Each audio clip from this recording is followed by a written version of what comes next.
Good evening, ladies and gentlemen, and welcome inside to Joe Bean Stadium here on the campus of Wheaton College. We are excited to bring you this matchup on the Wheaton Thunder Sports Network of men's soccer between the Wheaton College Thunder and the Albion College Britons. Tonight, as I said, here at Joe Bean Stadium. My name is Abram Erickson. I'm here alongside my partners Justin Majeski and John Mark Mills. And we're really looking forward to this one tonight, guys, as we look to get started. The Thunder coming into tonight's game with a 3-2 record, breaking that 500 record that they had held previously with a win over Iowa Wesleyan, 4-1 victory on Tuesday night. The Albion Britons coming in at 1-3-1. They're coming off their first win of the season against Hiram. That was a 1-0 win back on the 8th of September. So, Justin, looking forward to this one. Two teams that have some history. The game between these two teams last year resulted in a 2-2 tie in double overtime. Yeah, and like you said, there was a 2-2 tie in double overtime, but it wasn't without a lot of drama. Wheaton had initially gone up 2-0 and then conceded 2 goals unanswered. There was also 4 injuries in that game.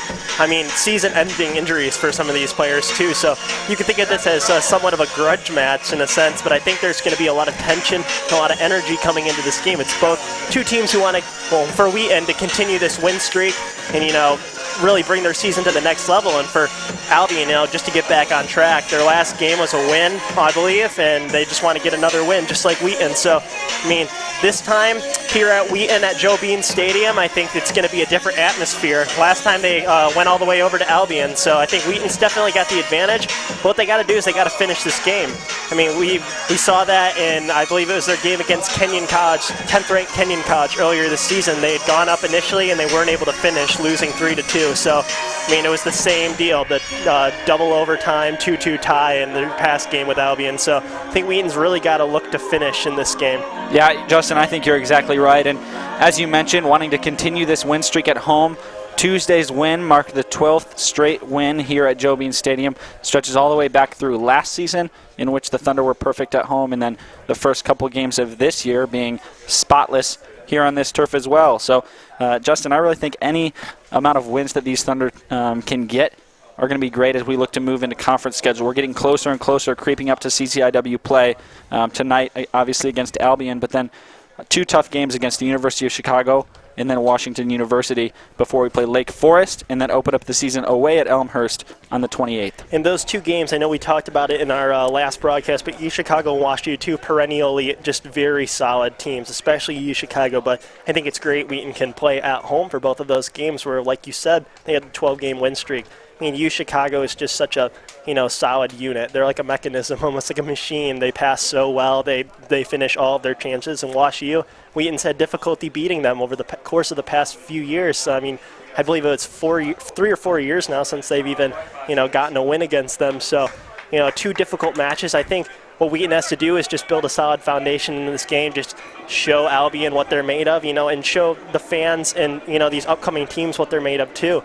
Albion had a loss earlier this season against North Park. I believe it was 7-0, and 6 of those were scored in the second half. So I think if Wheaton can capitalize on their chances, they have a good opportunity here to put in the amount of goals that they have been in these past 5 games that they've had earlier this season. Yeah, and Justin, you spoke of finishing and how you wanted to see the Thunder finish this game, but they also, we need to look to see them to come out strong. In the last game, they let up a goal in the 16th minute against Iowa Wesleyan, going down 1-0 real quick.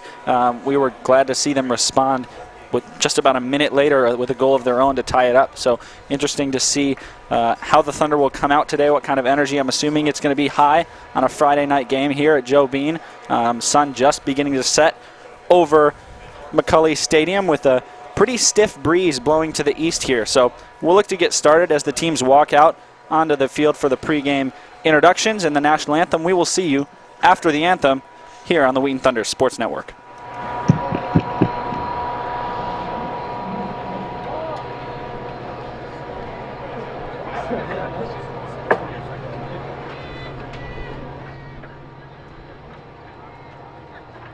Good evening, ladies and gentlemen, and welcome to Joe Bean Stadium on the campus of Wheaton College for tonight's non-conference matchup featuring the visiting Britons of Albion College, entering play tonight with a record of 1-3-1, and your Wheaton College Thunder, entering play tonight with a record of 3-2. At this time, let's meet the starters first for the visiting Britons. In goal, wearing number 00, a junior from Sterling Heights, Michigan, Maximilian Loria. Number 4, a junior from Caledonia, Michigan, Daniel Akimian. Number 6, a freshman from Franklin, Michigan, Alex Sayeg. Number 7, a sophomore from Plymouth, Michigan, Jason Juarez. Number 10, a junior from Marshall, Michigan, Dakota Clapper. Number 13, a freshman from Lathrop Village, Michigan, Davion Page. Number 14, a junior from Troy, Michigan, Joel Zaretti. Number 17, a freshman from Brighton, Michigan, Chase Forsman. Number 18, a freshman from Canton, Michigan, Stefan Asievsky. Number 19, a freshman from Rochester Hills, Michigan, Noah Scott. And number 20, a sophomore from Sun Prairie, Wisconsin, Moises Yada. And now the starting lineup for your Wheaton College Thunder. In goal, wearing number 32, a junior from Kalamazoo, Michigan, Haston Biddlecombe. Number 9, a sophomore from Hoffman Estates, Illinois, Joey Sopakiotis. Number 11, a junior from Cornelius, North Carolina, A.J. Moyes. Number 14, a freshman from Highland Park, Illinois, Michael Groza. Number 15, a freshman from Magnolia, Texas, Dylan Eder. Number 17, a senior from Bedford, Massachusetts, Peter Whalen. Number 22, a senior from Hawthorne, New Jersey, Will Woodfin. Number 23, a junior from Burlington, Iowa, Justin Hill. Number 26, a junior from Portage, Michigan, Ryan Melgar. Number 29, a sophomore from Hamilton, New Zealand, Stafford Dowling. And number 37, a freshman from Highlands Ranch, Colorado, Ben Ferraro. At this time, we ask that you please rise, and gentlemen, remove your caps as we honor America with the playing of our national anthem.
All right, Fans, a reminder that the concession stand is open and here at Joe Bean Stadium. Once again, thank you for joining us on the Wheaton Thunder Sports Network. I'm Abram Erickson here with Justin Majeski and John Mark Mills, and we are set to begin this matchup between the Wheaton College Thunder and the Albion College Britons.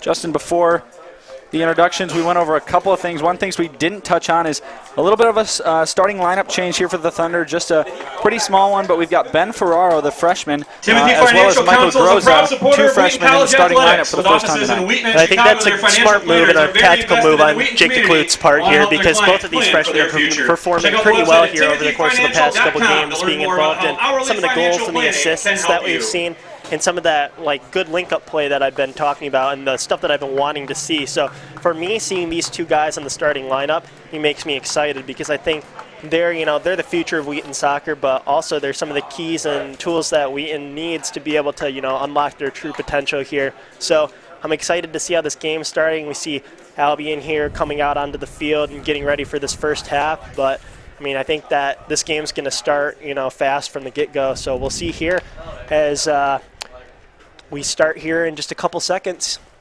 Yeah, and as I check here on the statistics, it is Ben Ferraro's first start of his career. Michael Groza previously started 2 games. We didn't see him in the starting lineup against Iowa Wesley on Tuesday, but he's back in there today. So as you take a look onto the field, you'll see the Thunder wearing the all-white, white tops, white bottoms, and then over on the Albion side. It's the purple on top with the white shorts. See Joey Sapikiotis there standing in the middle ready for this kickoff as the referee makes sure that everyone's good, and then we'll kick off here.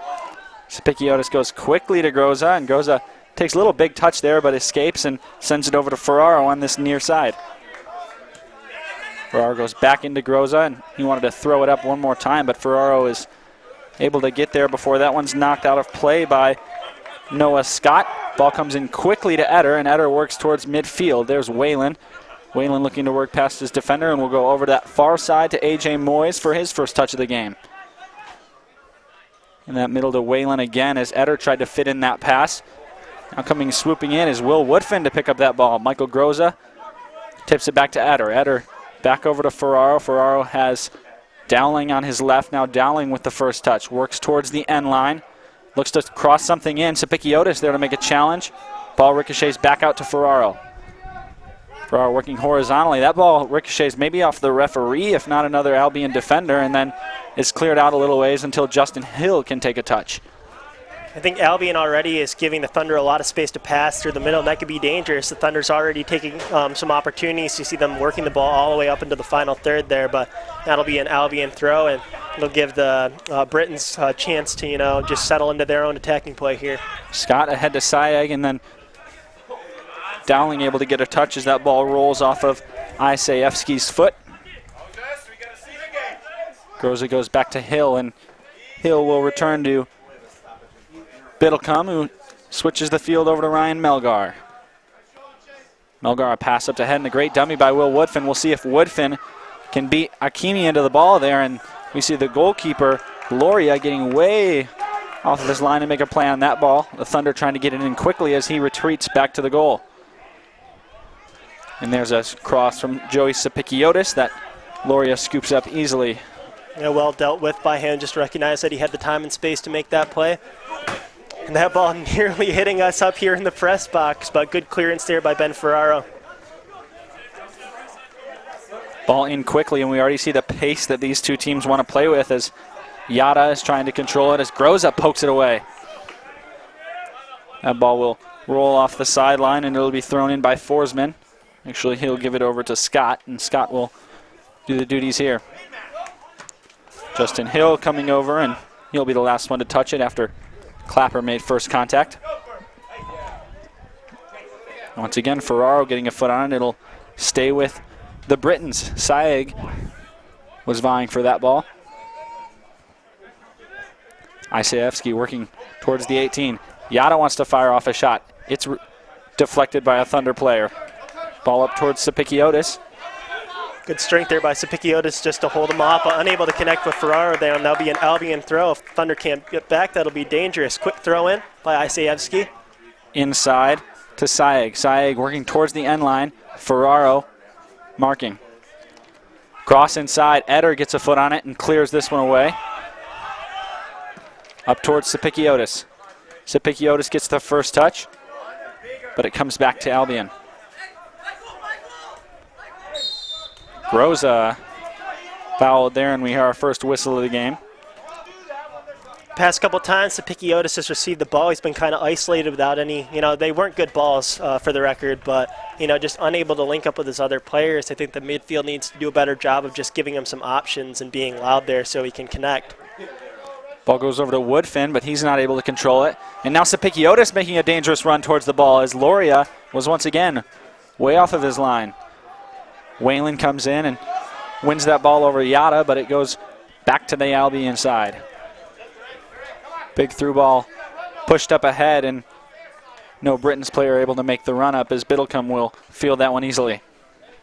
And I think it's great already that Loria has been coming off of his line. I think he's snuffing out chances that could be much more dangerous for the Thunder. Just playing in that kind of a sweeper-keeper role, helps minimize chances, but I believe, if you can't execute that with 100% perfection, you open up a lot of opportunities for the Thunder.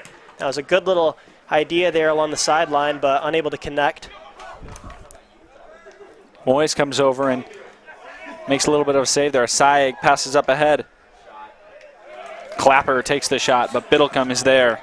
It was a dangerous opportunity here. You'll see in the replay the Thunder defense was flat and pulled into the middle. There were opportunities with Isayevsky all the way there and then even there on the outside with another winger, but instead Clapper taking that shot and Biddlecombe easily able to deal with that one.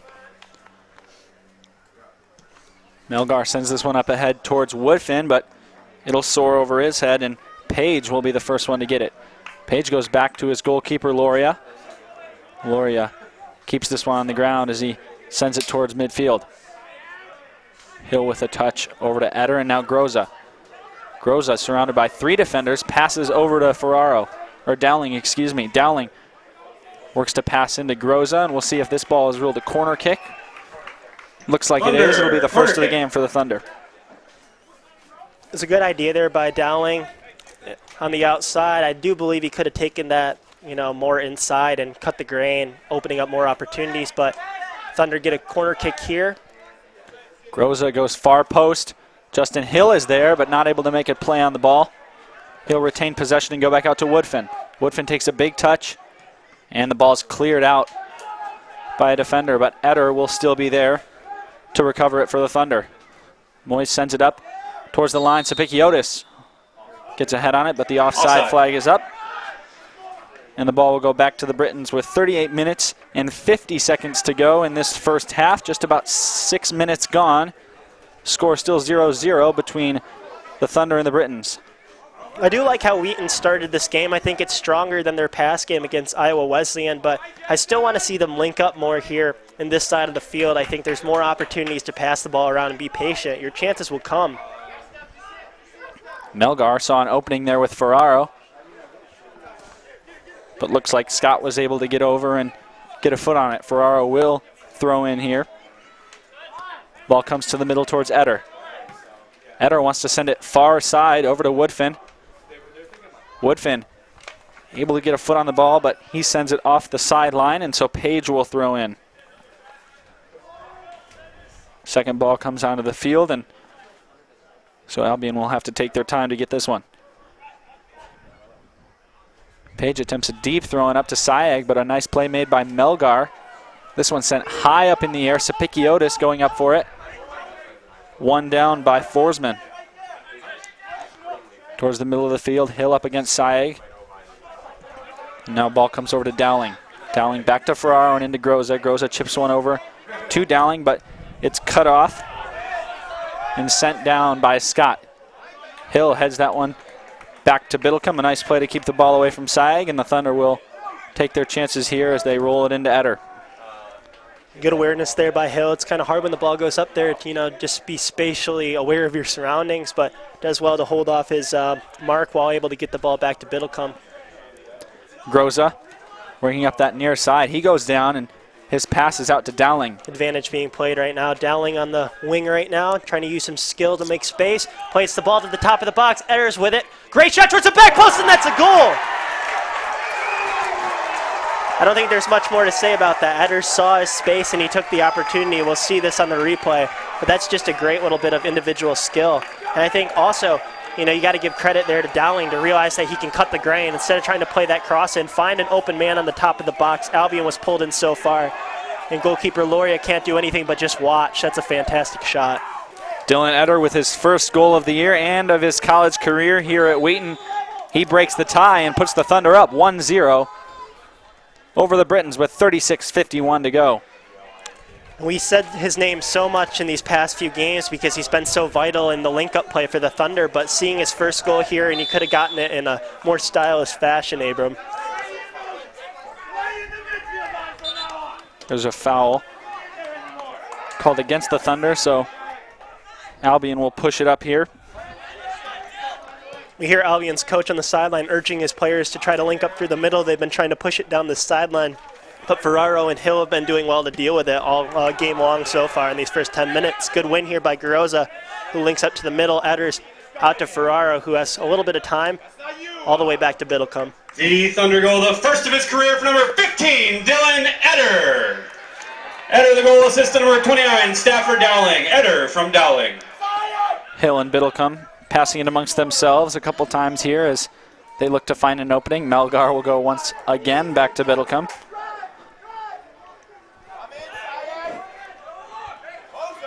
Hill now moving up and sending a ball up ahead to Dowling.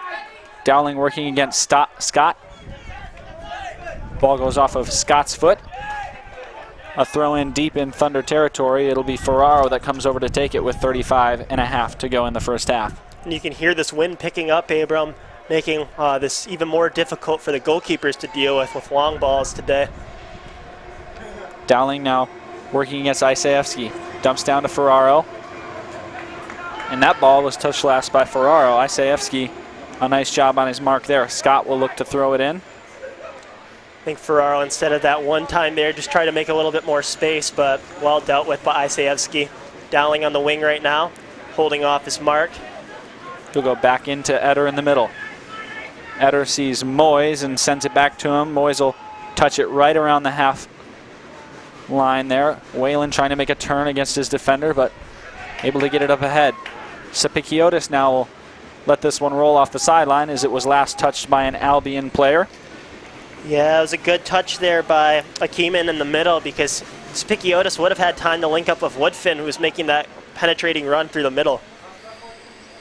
Ball stays with the Thunder as this one headed out of play. Moyes will throw in.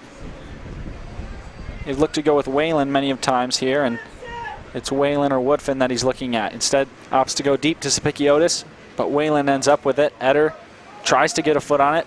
Now we see Melgar sending one up in towards the box. Dowling's going to have a chance to make a play on it, but Scott gets over and makes a nice play. Now Groza working inside, crosses it over to Woodfin. Knocked out by Akimian. That was a close opportunity, well dealt with by Akimian, like you said. This ball will be cleared all the way back. Hill able to deal with that maybe, but gets a little bit of a push there, and that ball will roll out for an Albion throw-in. Isayevsky will take the throw-in, or he'll pass off to Scott here, who will take over. Scott goes over to Zaretti. Sapikiotis almost over, able to get an interception there. Woodfin now out on the break, sends it up ahead, and just too far. We could see Loria playing almost out towards the 18 there and cut off that pass before Sapikiotis had a chance.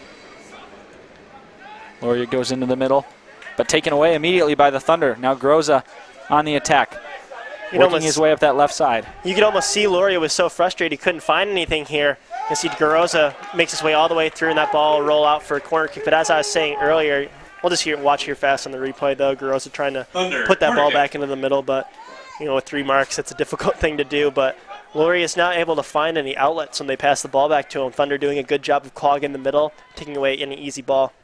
Groza goes towards the near post this time. Tapped by Sapikiotis and then cleared out. Eder will take another shot. This one saved by Loria. Eder sweeps over to get this ball again. Scott works nicely to get the ball over to Saeg. Nice takeaway by Dowling, and Dowling will work his way back to Ferraro. Ferraro all the way back to Hill with about 32 minutes to go in the first half. The stands continue to fill up here at Joe Bean Stadium. And Wheaton looking a lot more comfortable when when we saw them earlier this past Tuesday. Just already falling into good passing patterns and, actually spreading the field all the way. You'll see Woodfin's all the way out here and Dowling spreading the field on the opposite side when they're on offense, and then transitioning well into defense just to deal with the Albion attacks right now. So I'm overall a lot happier with what I'm seeing this game as opposed to the last. Good Whelan gets a nice there. touch inside. Over to Sapikiotis. He goes over to Groza. Groza with the ball at the top of the box. Nice play made by the Albion defense to clear that out, but Eder will recover it. Advantage being played right now as Eders is fouled. Ferraro chips it inside to Woodfin. Woodfin tries to get there before Loria comes out and is able to make a play on that one. You see it in here as that ball played in. Loria able to come off that line once again and scoop up the ball before Woodfin can get there. You see Loria's visible frustration there as he gives a little bit of a shoulder in on Woodfin as he goes to make a play on that ball. Sapikiotis here with the ball on the wing right now. Good fight there. And good little attempt to flick it around, and being held back there on the outside. Sapikiotis wins the free kick. You'll see, he knows he's beaten there. You see Page just using his hands, grabbing a little jersey and called for the foul here. Sapikiotis will take a free kick here in a dangerous spot. Actually, it looks like Moyes has stepped over this one. Yeah, and honestly, that's a good foul if you're Albion because he was well beaten in a dangerous position there, so just able to let the rest of his team get back here. It's kind of just like a corner kick opportunity. We'll see Moyes lines up here. Good ball to the middle, and that's just flicked over the head of Dowling, I believe, in the middle. Scott tried to make a play on it on this near side. Couldn't quite get there, so the ball will stay with the Thunder as we approach the 15th minute. Hill goes back to Melgar, and Melgar sends this one over to Moyes. And Albion not pressing as a unit right now. They're just isolating their attacking players to do all the work here up top. Bad pass there by Hill. Could lead towards something dangerous, but Melgar back to deal with it. Biddlecombe passes back over to Melgar. Melgar wants to get it out of this dangerous final third.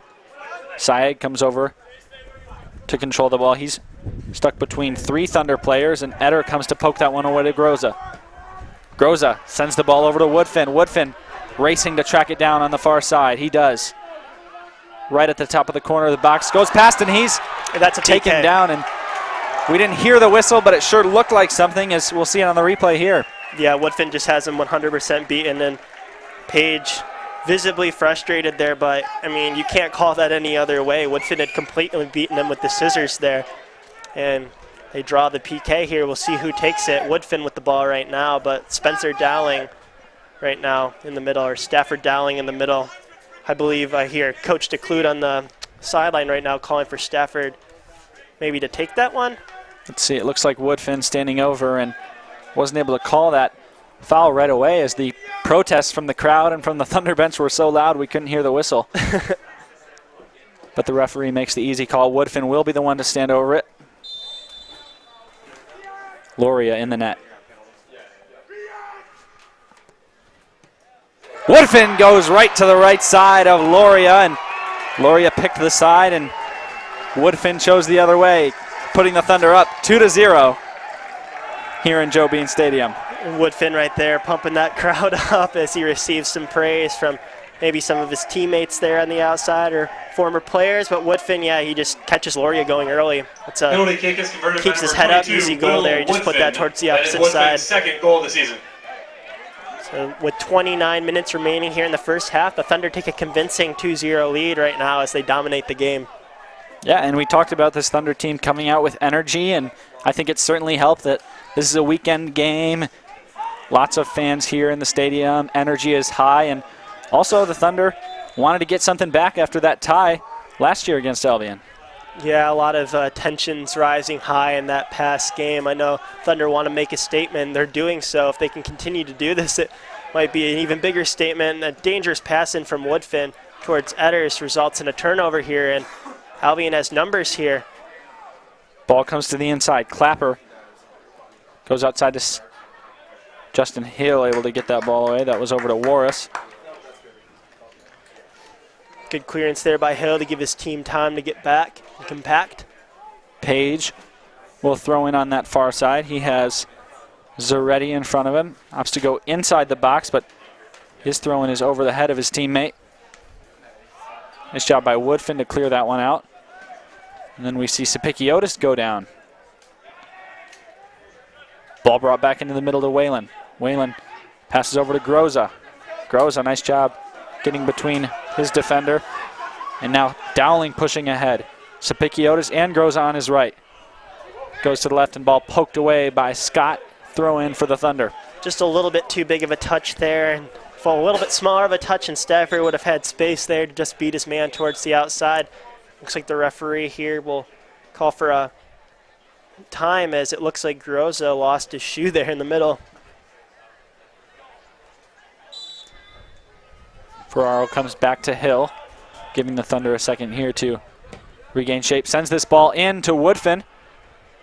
But once again, Loria there before Will can make a play on it. You can see Woodfin's work rate as he works to get back there against Page. Good tackle there by him. Looks like the Thunder win the throw in two all the way up to Spikiotis, but well dealt with there by Loria. coming all the way out there to grab that ball. And you mentioned Woodfin's hustle. As you saw, he immediately made that nice tackle, ran over, grabbed the ball, and threw it in quickly to Sapikiotis to attempt to make a charge on that play. And just a little too strong, but a nice thought and good hustle by Woodfin. Ball played up ahead to Yada. Yada goes back to Isayevsky. Isayevsky looking to work parallel with the box. Strength able to keep the ball for a second before Eder comes over to take it away. Now Ferraro working across midfield. Cutting inside towards the middle. Sapikiotis on his right. Dowling on his left. Works past the defender. Attempts to pass that one over to Dowling, but he goes down and knocks that off the end line. Yeah, to me that looked like a foul, but referee saw it differently as he calls one of the first substitutions of the game here. Number 33, Johan Tomas, subs out number 10, Dakota Clapper. Loria here with a goal kick with 26.5 minutes to go in the first half. Eder winning the 50-50 ball there over Tomas, who just entered. Ball flicked up ahead. Hill knocks that one out before Syed can make a play. Better safe than sorry, as Justin Hill just taps that out, once again giving his team time to get their shape back. Syed looks like he wants to go towards that end line. Couple step overs and punched out by Ferraro. It'll be a corner kick for the Britons, their first of the night. And although that went out for a corner kick, that was well dealt with there by Ferraro, but a quick corner kick by Albion. It's deflected there on the outside by Ferraro. Garoza playing that ball all the way up, but Loria super far out to deal with that ball and able to get it out. Kind of shanked it there off the side of his foot, though. Quick throw in by Stafford Dowling on the outside to Spikiotis, but Dowling not able to get the second touch there as it rolls out for an Albion throw in. And you've seen this theme from the Thunder. Every time Loria comes further and further out, you see the Thunder just attempting to get that ball in as quickly as possible, and they surely tried to do that there before committing the turnover. Biddlecombe goes over to Melgar. Melgar passes inside to Eder. Eder back towards Ferraro on the near sideline. Nice pass up ahead. Sapikiotis now, and a little miscommunication there as whether that ball was intended for Dowling or Sapikiotis just wanted to flick it up ahead for himself. Scott throws in here to Isayevsky. Groza takes the ball away and goes back to Ferraro for a little bit of safety here for a second as he sends it back to Melgar. Melgar now wants to make a run up that far side. Pass up ahead to Whalen. Whalen with some space works back towards the middle with the right foot. We once again see Will Woodfin go down inside the box. This time he was without the ball and looks like he had a collision with Akimian. Into the game for Wheaton, number 24, Silas And Whalen there, one of the other captains, expressing his discontent with the referee's decision to let that one slide. Number 18, we'll see a couple substitutions come in here. Alexandre D'Argento in number 24 as well. Galvao. Two players we've talked about quite frequently here too. They've made their marks in these past few games. So the freshmen Galvao and D'Argento come in for the seniors, Woodfin and Whalen.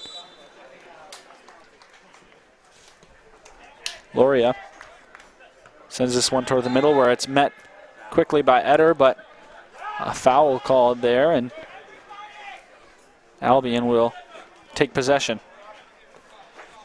And freshmen have been a big theme here in this season for Wheaton. We have 6 on the field right now, and if you look at some of the stat leaders right now, Dowling's currently the leader with goals and assists with 3 and 2 respectively here. So it's good to see just this young Thunder talent really show itself in these past few games, and we're seeing it again tonight. Page came over to make a play on that one, and Moyes came over to make a stop. Look at that ball ricocheted off maybe the light post. We'll see Moyes get a yellow card there as he swatted that away from Page, and the referee showing that he's not taking any of that kind of unsportsmanlike play, I guess you could say. I don't know, I think it's all a part of the game, Abram, but you can see the tensions run high. I mean, Page obviously not happy with some of those fouls earlier, but we'll see him make a long throw in there, well dealt with by Edders. The ball kind of flicked back to the middle, and see if the Thunder can clear, and Dowling finally gets the clear there. Clearance will come out to Scott, who sends it up ahead one more time, but Dowling gets another touch and Another off the head. Isayevsky going to commit the foul against Groza there as he came into the back of Groza. Hill back over to Biddlecombe, and Biddlecombe will play it over to Melgar. I think we're seeing the first signs of chippiness in this game, and I think that's going to be a theme that continues. There's still 22 minutes left in this first half, and then a whole nother second half. This game's going to get very physical here very fast. Dowling there, flicking up to Garoza. Garoza on the run. Well dealt with, but Garoza able to win that one, and still on the run. Garoza went down, got back up quickly, now passes over to Dowling. Dowling with plenty of space. Fires a right-footed shot inside that curved right into the arms of Loria. That's a good shot opportunity here. We'll see quickly on the replay. Garoza doing a good job of maintaining possession. And then just good shot opportunity, unable to generate the height or the power he really wanted there as he directs it right towards the goalkeeper. Ball pushed up to Scott. Yada wanted to find him on the through ball there, but just a little too strong on the touch. Ferraro looking to throw in. Yeah, and I really like Garoza's play here early on. He's been able to penetrate into the box a lot of times and really quarterback a few good passes here and there and pick off some passes through the middle as well. Certainly, John Mark, a great game so far for Garoza, and as we mentioned, he's back in the starting lineup for the third time this year so far. Here he is in the center making another play on the ball, looking to pass up ahead to Dowling, but a little too strong. Maybe that was deflected. Looks like it was by Yada. Garoza goes back to Ferraro, and then he'll send it all the way back to Biddlecombe. You'll see here how just isolated right now the Albion offense is in pressing Wheaton. They're just able to pass around them so easily when you're giving them this much space. Tackle there on Edders is able to result in a dispossession there, but Moyes sliding in, able to make a good play on the ball to get that out for an Albion throw-in. And we've seen Syed, number 6. Number 9, Carter Peak, and number 16, Zabith Wilson. 9, Carter Peak, and number 16, Zabith Wilson check in. But as I was saying, Syed's been at the front of many of those attacks for the Britons. He's looked like the main guy that they've tried to be able to get it up to, and they haven't been successful yet, but he's certainly gotten the ball a couple of times in dangerous positions. Yeah, and another freshman as well. He has 50% of Albion's goals and has been able to generate a lot of shots in their few games that they've had so far. Ball comes in from Page. Page throws this one up high again, and here a whistle. Looks like the foul is against Albion. So it'll be a Thunder goal kick for Biddlecombe. One thing I've been noticing too is, although Syak's, like we said, have been involved in a lot of these goals, I said he was isolated earlier there just in, his pressing as his defensive roles go, but also offensively, Albion's slow to push up the rest of the team. There's, up here from the press box, it's easier to see than on the video feed here that you guys are all receiving, but just lots of space in between the midfield and, the forwards, as well as between the defense there. On that last throw-in by Page, there was just such a gap between the back four, and the rest of the, 6 players up front, too. Ball being played around in that Thunder back line, and then Wilson, the new arrival, able to control it, wants to work it towards the outside, maybe turn that corner. Passes it inside, and then looks like ball went off Dowling. It looks like a coach for Albion coming over and tossing a boot onto the field there. Looks like it's for Noah Scott. He'll switch shoes quickly. Looks like one of his studs just broke on his cleat. Sapikiotis trying to get this ball out of trouble. Dowling over to Ferraro. Ferraro plays it up ahead to Sapikiotis. Taken away by Forsman. Forsman works in towards the middle. Going all the way back over to that far side. He'll move out and try to get it up to Isayevsky. Isayevsky turns the corner, works inside the box against Moyes. Wants to cross it in. He goes down and no whistle. And you can Albion see coaching staff certainly not happy. Yellow card will go against Isayevsky. It's a lot of visible frustration right now. You can't see on the screen right now, but Albion coaches standing on the field right now trying to express their discontent with that lack of a call there. I can't see it. 18. It was hard to see there just in the run of play whether that was a foul or not. We didn't really have the angle to see there. Albion's number 18, We'll see the Stefan replay. Asiewski, has been cautioned. And it looks like it's just, their legs get tangled up a little bit, but I don't think that Moyes went for, any bit of the player there. I think he got ball and then just the legs got tangled up afterwards. I think that's what the referee saw as well there, refraining from making a penalty kick call. And it was Isievsky that reacted, and that's where the yellow card came from as he got back up against Moyes. Now Thunder controlling, and that's a little bit of that chippiness you talked about. Emotion certainly beginning to run high in this one. This is dangerous here, but that ball not well played there by Albion as it goes back to Melgar. Melgar with time, but that ball deflected from Hill off of another Albion player. Edders there to retrieve it. Over to D'Argento. D'Argento sends it back to Moyes. Moyes plays back to Melgar. We've got 17 minutes and 50 seconds left in the first half. Thunder with the 2-0 lead. Ball played up ahead to Forsman. Groza does a nice job coming over to take that ball away from Peak.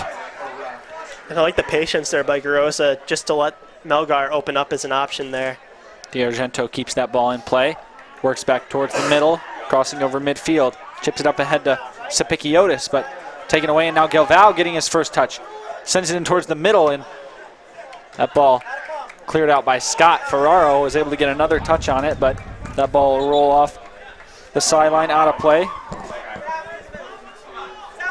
We see a substitution number here 2, for the Thunder. Mr. Wingate. Mr. Wingate enters the game. Looks like he'll replace Sapikiotis and play up front.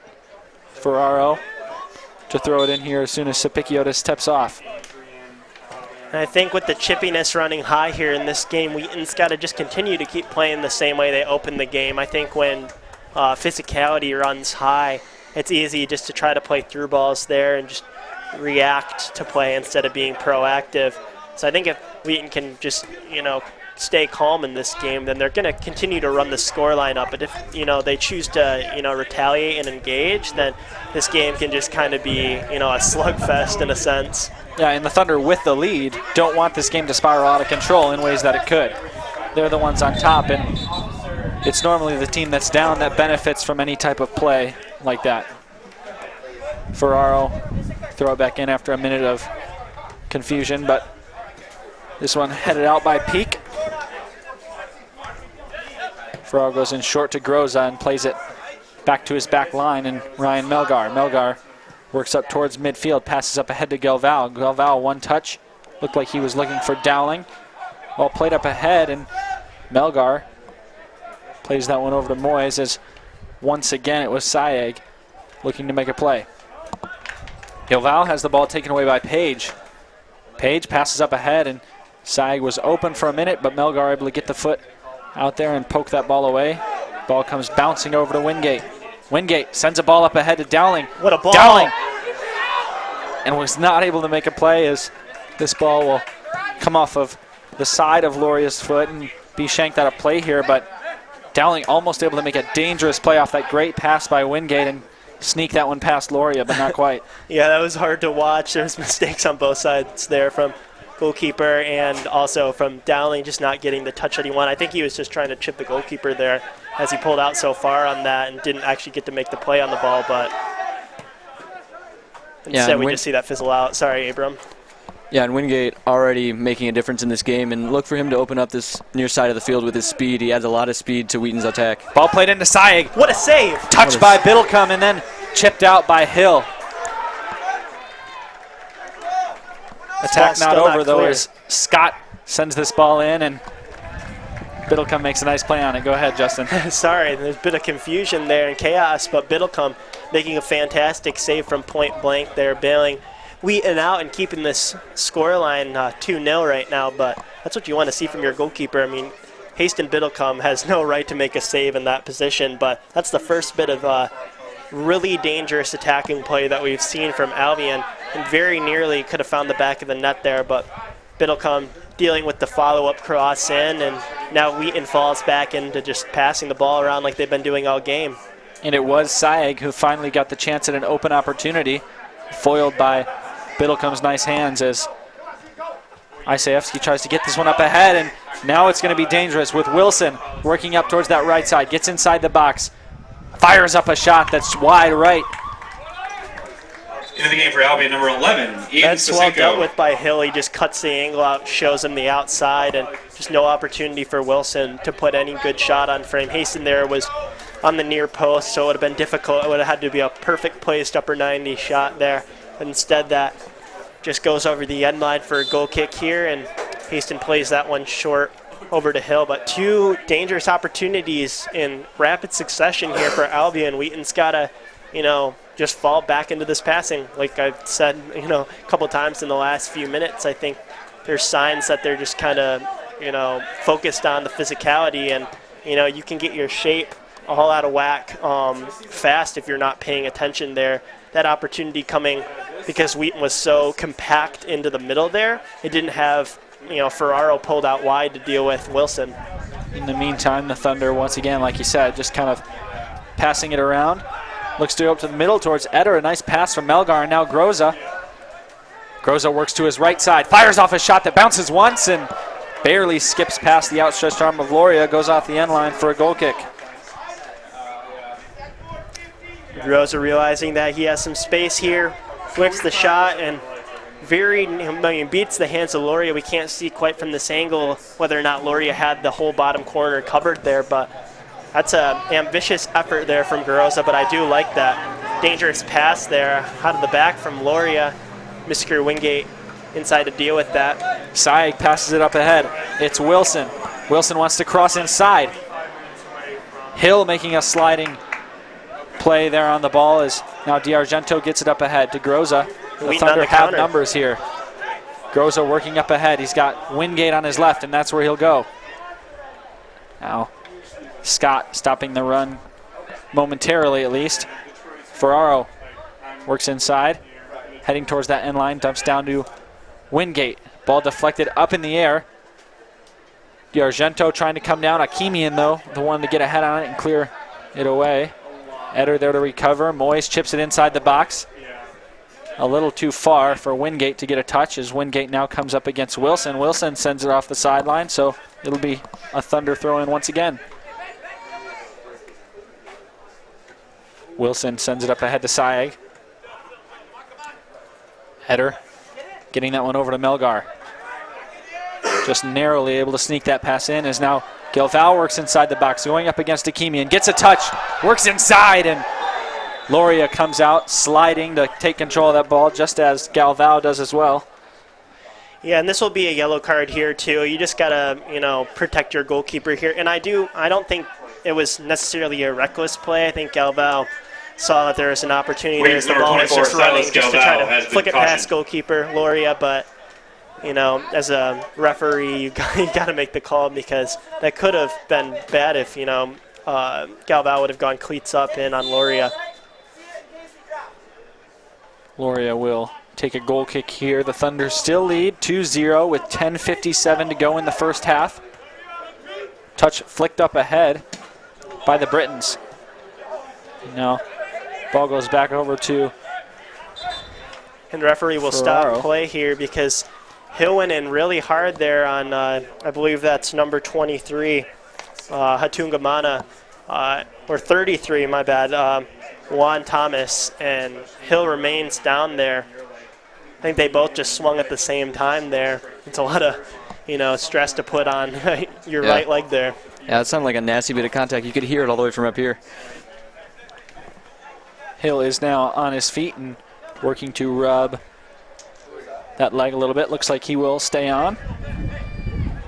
Gives the Thunder players time to grab a drink here, and Albion regroups there at the center circle. And Biddlecombe coming all the way out just to talk to his players there. He's pointing to his head there. Wheaton's just got to keep their head in this game. Don't allow Albion to dictate the level of, physicality in this game necessarily. That, Wheaton's still got to win the 50-50s. That's where I want to see Wheaton excel physically. But, as far as pace of play and style of play go, Wheaton has the lead. They have, they're in the position to set that. They can't keep letting Albion bring the game to them. You got to bring the game to them. Pass comes into D'Argento. D'Argento taps it over to Eder, who goes out to Moyes. Moyes passes up ahead to Dowling. Dowling with a touch pass. Eder not quite able to get a foot on it. Instead, Peak comes over, wanted to send it up to Sayeg, but deflected by Ferraro. Eder wins that ball away from Peak, and now Wingate goes down as we saw Wilson rush in to try to make a play there. A little bit of contact, free kick for the Thunder. Hill now working his way towards midfield.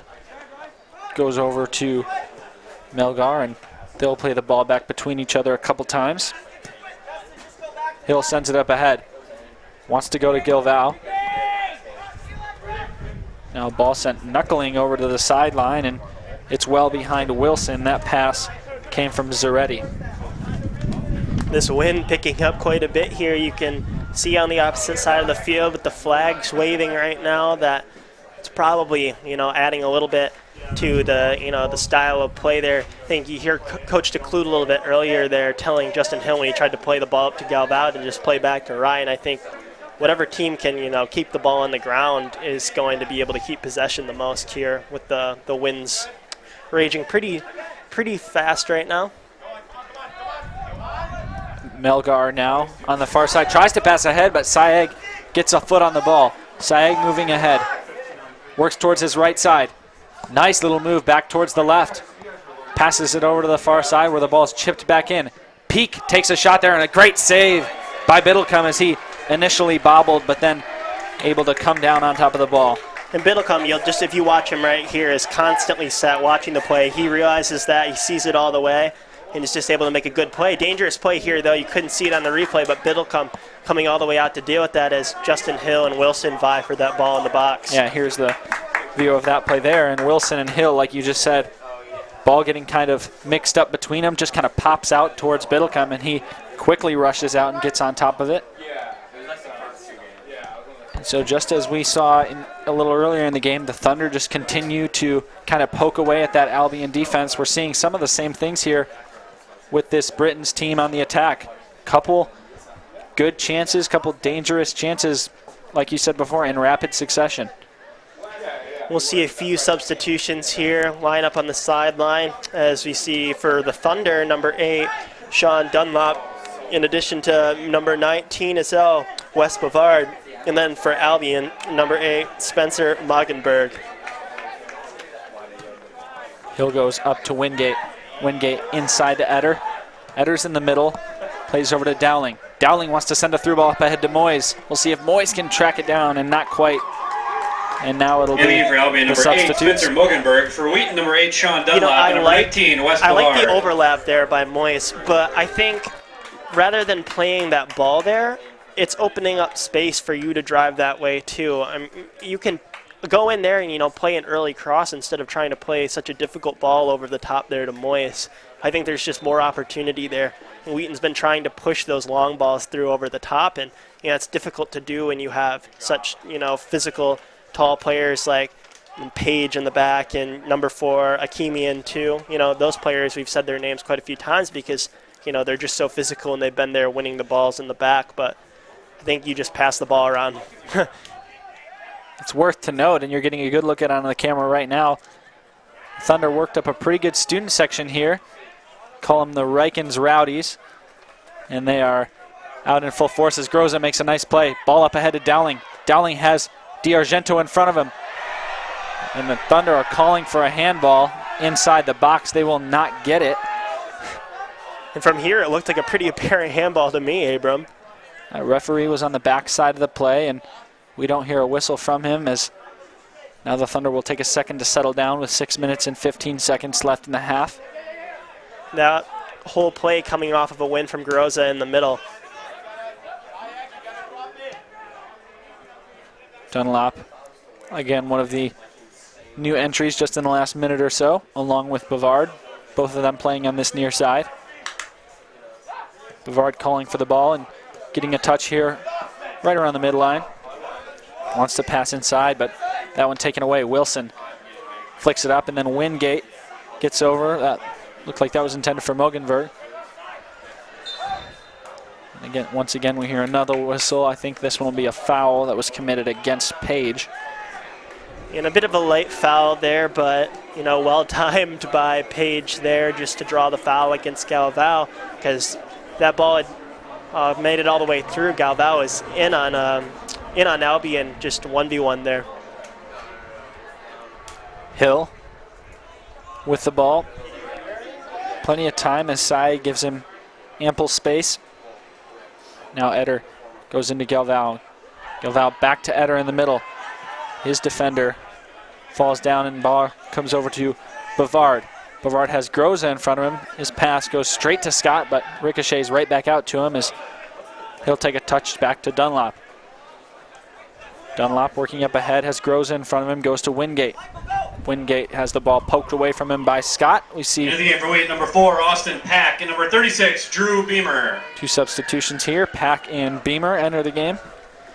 We haven't heard Beamer's name as much this season. He was a pretty integral part of the center back position last season for the Thunder.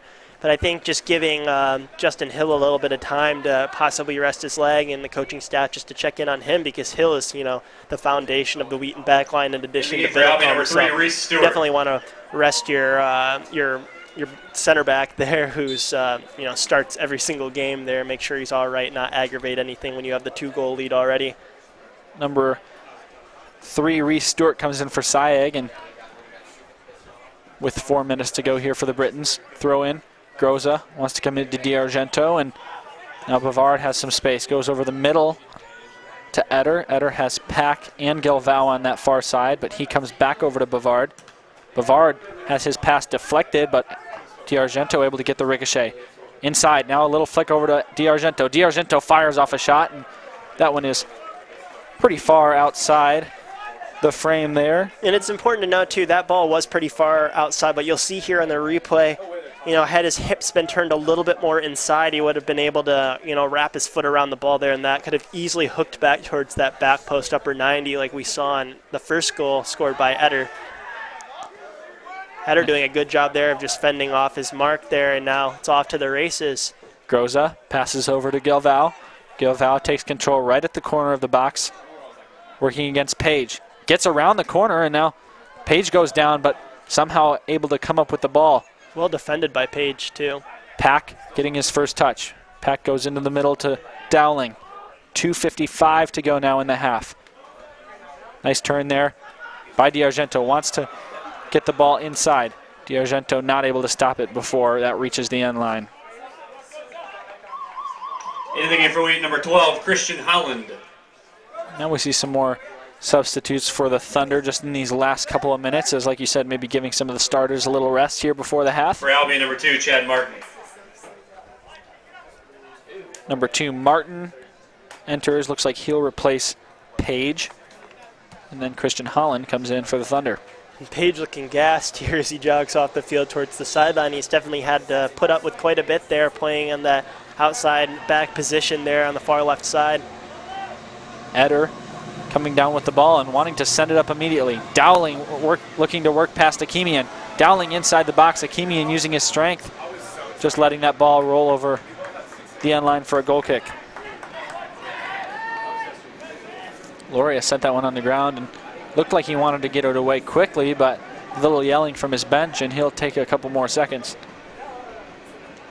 This ball all the way to the middle here to be dealt with by Holland. Holland wins the header up to Wingate. Wingate just not able to jump high enough to get to that one. And ball comes back over to Eder, and now Wilson. Wilson passes up ahead to Stewart. Stewart against Bavard, and look like that'll be Thunder. In towards Dunlop. Dunlop back to Bavard. Bavard into Holland. Tried to flick that one backwards, but wasn't able to make a lot of contact, as now ball crossed inside. Pack deals with that one. Ball comes back over to Stewart.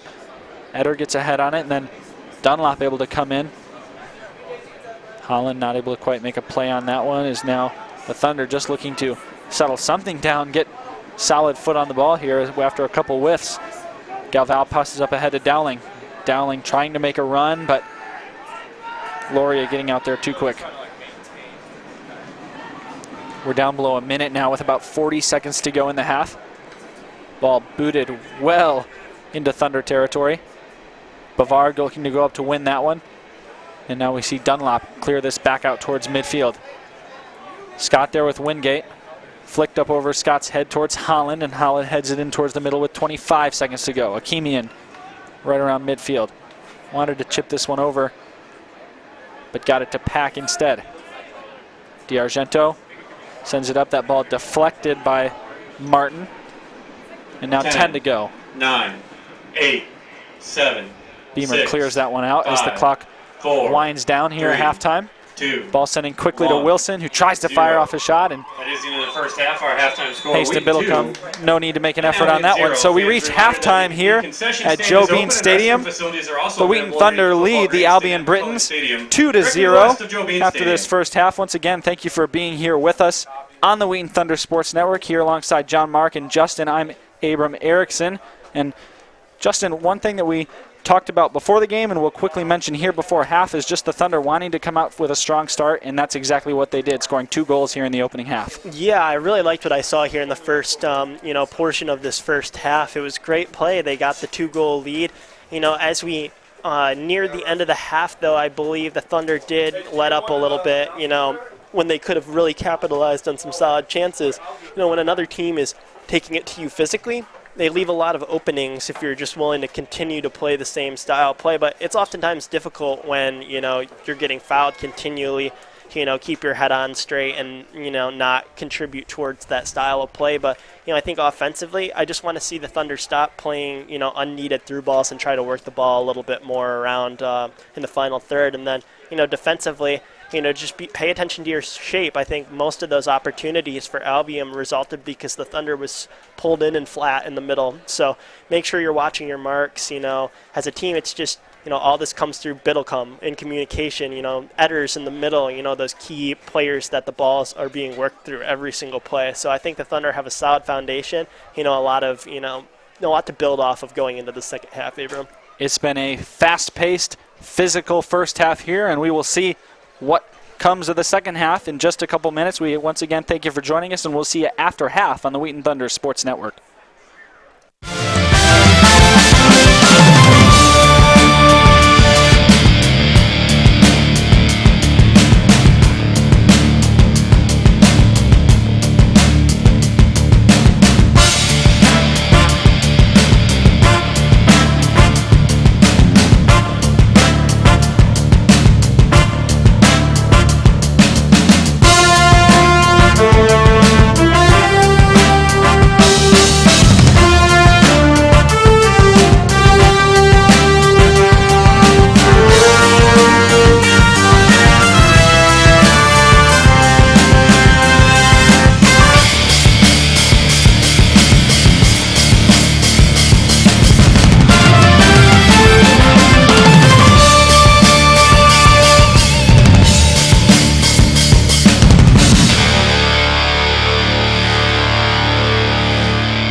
Every day, as students attend chapel, meet friends for lunch, or raise their hands in class, they encounter the Wheaton Fund at work, ensuring the excellence of their Wheaton College experience.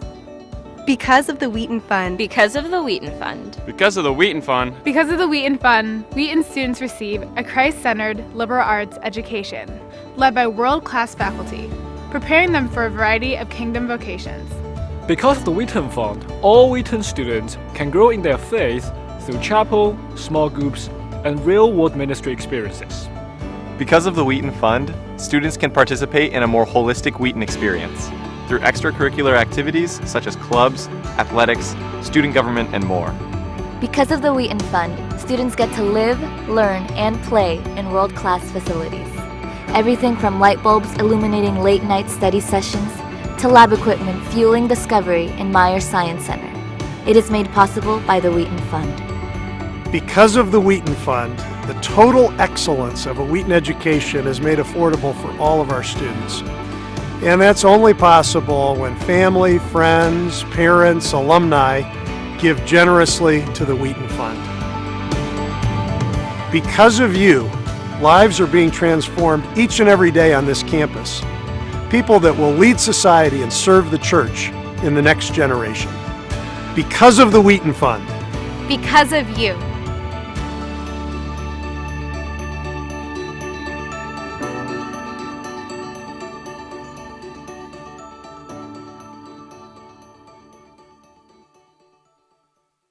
Christ at the Core is changing the way that we teach and learn on campus. It's the beginning of a 4-year journey, a pilgrimage, and study of the liberal arts in a Christian community.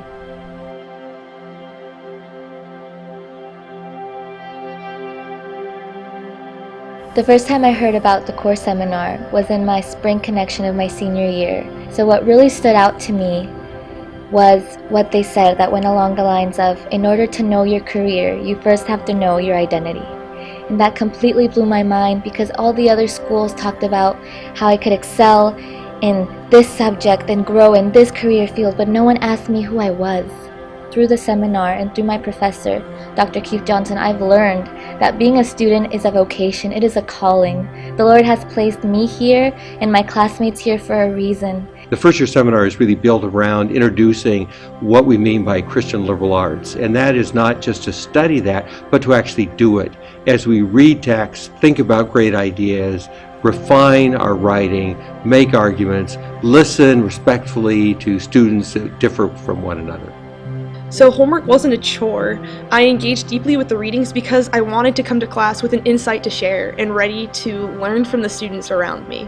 It was an exciting opportunity, and I felt valued as an individual with the things that I could share with the classroom as well as learn.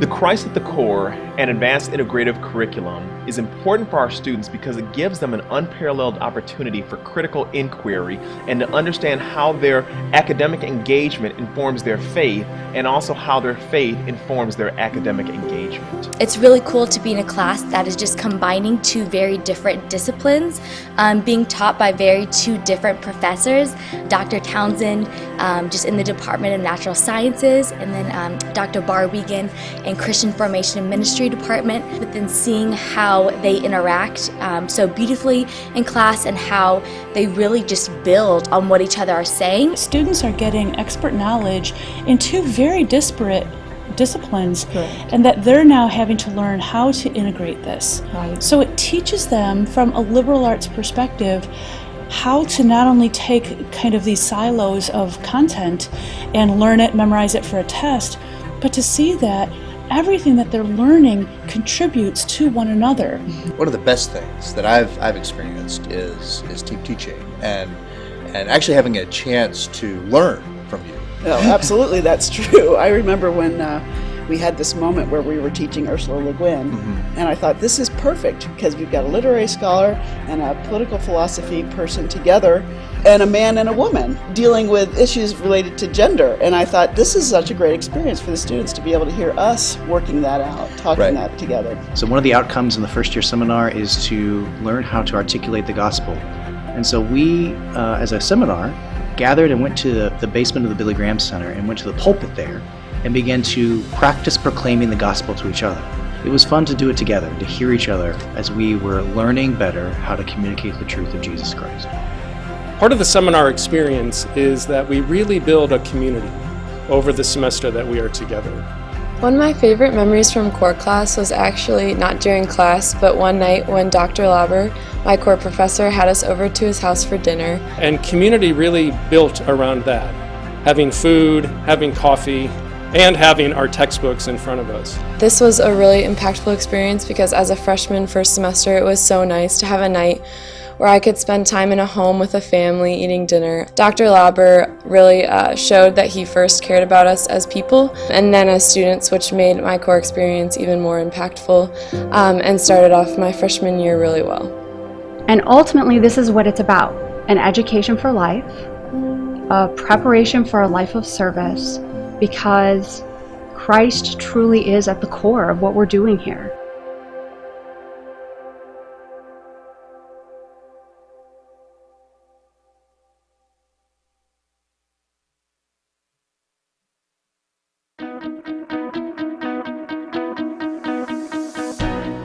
I think a lot of today tries to emphasize how much you need to be the individual and how much you need to kind of have your plan set out for you as soon as you reach the end of high school.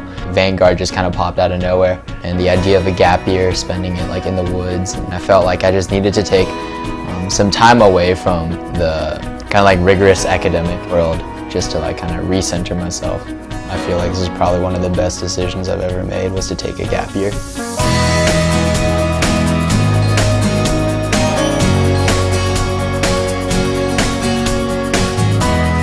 For me, going right to college was really kind of a scary thought because I didn't know what I wanted to major in, what I wanted to do. So taking a gap year was a really good chance for me to just grow and mature a little more before going to college. Once a month we would have professors from Wheaton come up and run a seminar, and those were exploring big questions of faith or big questions that millennials face. Also, just the Vanguard community itself is really tight, and we became kind of like a family. I'm very thankful for these people who are willing to push me, but just care for me so deeply, and definitely I think something unique to this place, to Honey Rock, and to Vanguard as a program.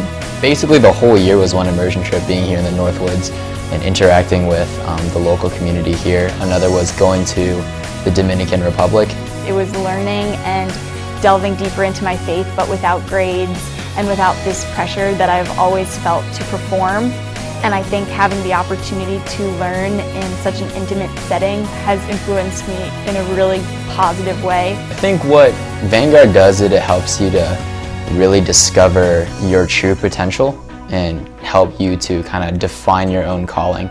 It's a year of your life, yeah, and you might think, oh, this will set me behind all my friends, but it won't. At this stage in life, you're still so young, and there's still so much time to explore the world and to see what you want to study, and you'll have your 4 years of college, but you don't need to rush into that.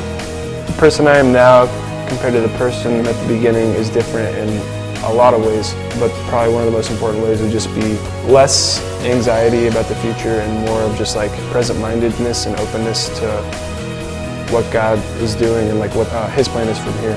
Yeah, I definitely think, looking back on it, taking a gap year and doing Vanguard was the best decision of my life.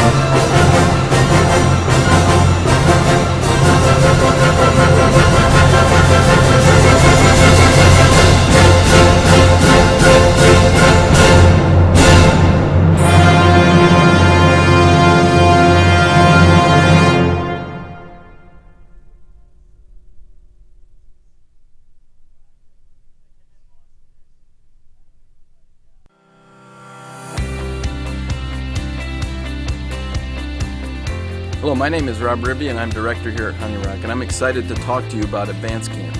Advance Camp is one of the most unique and powerful programs at Honey Rock, and it is at a critical time for young people between junior high and high school, and helping to equip and prepare them to manage that significant transition.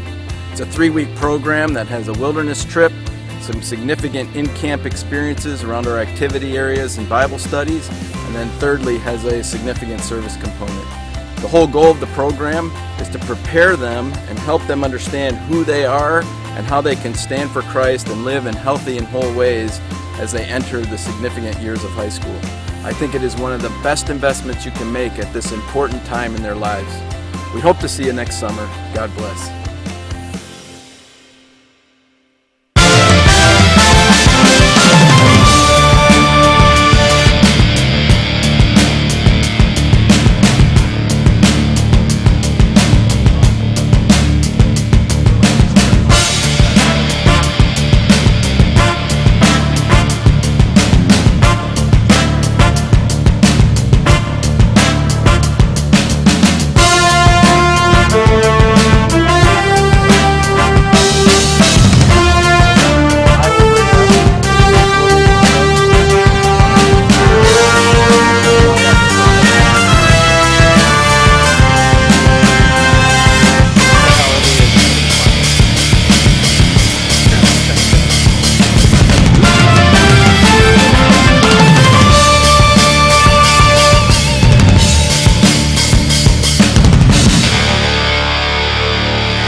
Good evening, ladies and gentlemen. Welcome back inside Joe Bean Stadium here at Wheaton College, where you're watching on the Wheaton Thunder Sports Network a live broadcast of tonight's men's soccer matchup between the Wheaton Thunder and the Albion Britons. And we see the Thunder returning to the field here and the Britons walking back into the stadium as we're set to begin this second half of action. I'm Abram Erickson here with Justin Majeski and John Mark Mills as the Thunder come into the second half with a 2-0 lead after two pretty quick goals in that first half, scoring within that first 20 minutes of the game. And then for that second part of the first half, Albion really making a couple dangerous chances, making some runs at the goal. Biddlecombe a couple nice saves for the Thunder to keep them to 0 here. And we're going to get a couple looks at some nice goals that we saw in the beginning here. Justin, what did you see on these ones? I mean, there's not much to say about this. Like I said earlier, it's just a fantastic shot. There's not much you can do as a goalkeeper there. You can't do anything but just watch. And obviously the penalty kick here from Woodfin, you know, you choose one way as a goalkeeper and, you know, your only hope is that he puts it down the middle so you can try to make a foot save there. But, you know, Woodfin doing a great job there of just, you know, taking the opportunity, the Thunder having a PK opportunity taken by Wingate in the past game and not able to capitalize on that one. Those are gimme goals if you would say it in that sense, but you really got to finish those ones because they can sometimes be the difference between games. The Thunder coming out here in the second half looking to be strong like they started this first half. Only one change to note here, and that's Wingate on the outside for, I believe, Dowling playing on that far left winger position.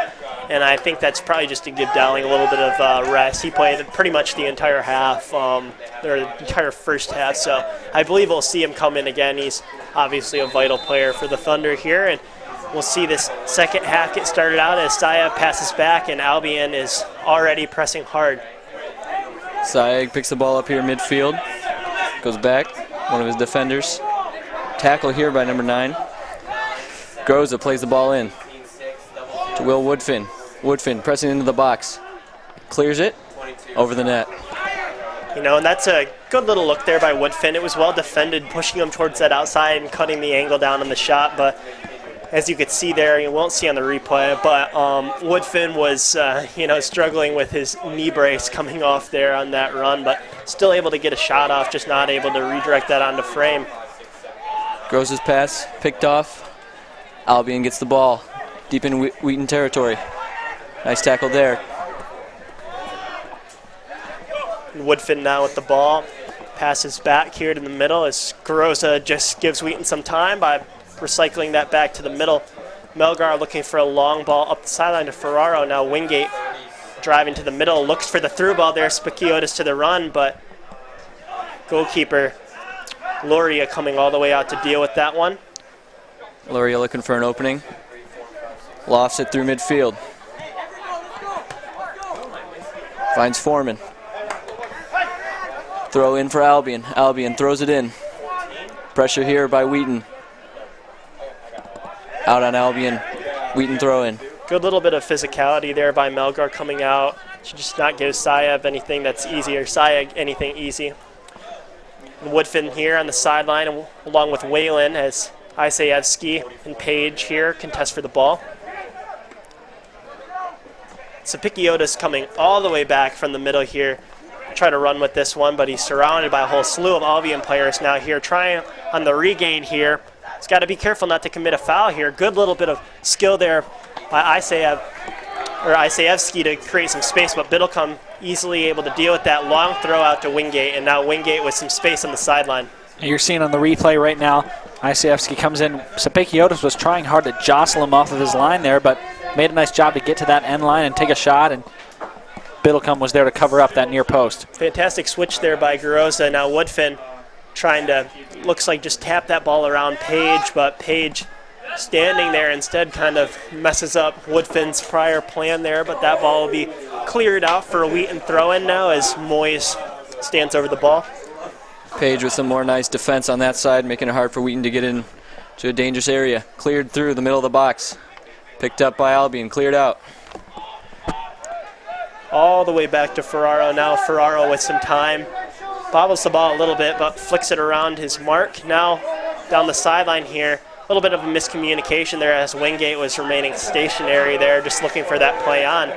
And Ferraro there visibly upset with the referee's decision to call that a goal kick. He thought that was a corner for sure. Loria, goal, close pass. Centered through the middle. Picked off by Wheaton. Thunder pressing forward. Nice move there. Oh, foul there. Yeah, Wingate once again using his speed to cut in from the left side. We've seen that numerous times this year, also quite often, resulting in some pretty dangerous chances. Wingate's goal of the season coming off of a similar play to that, but he draws the foul here. Looks like it'll be Groza standing over this free kick. Albion sets up a 3-man wall. Referee will march him back a couple yards. They'll be right inside that corner of the 18. We'll see what the Thunder look to cook up on this one. And we see Eder making a run towards the goal, going low right at the near post, and Loria making an easy play of that. Groza no stranger towards taking free kicks from the outside there. I believe he was the one who scored the free kick from the outside earlier. I can't exactly remember. I know the Thunder had a free kick in some of their first couple games towards the outside there. I believe it was Groza who made the play on that. Isayevsky with the ball now. Does well to get it out to Page. Page with some time and space. Tries to swing that one in there with a little bit of an in-swinger, but instead just completely knuckles the ball wide of the left post. Now Biddlecombe just retrieving the ball slowly and no rush.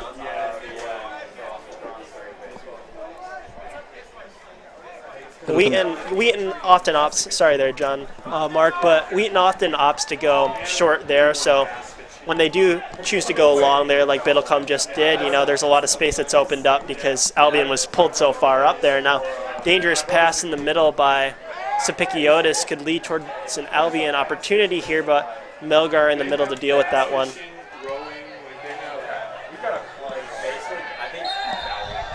Hard foul on the right side there. Albion looking up to set up. Go on offense here. Saw quickly on the replay there, and you could hear too from the student section on the outside. They weren't thrilled with that call.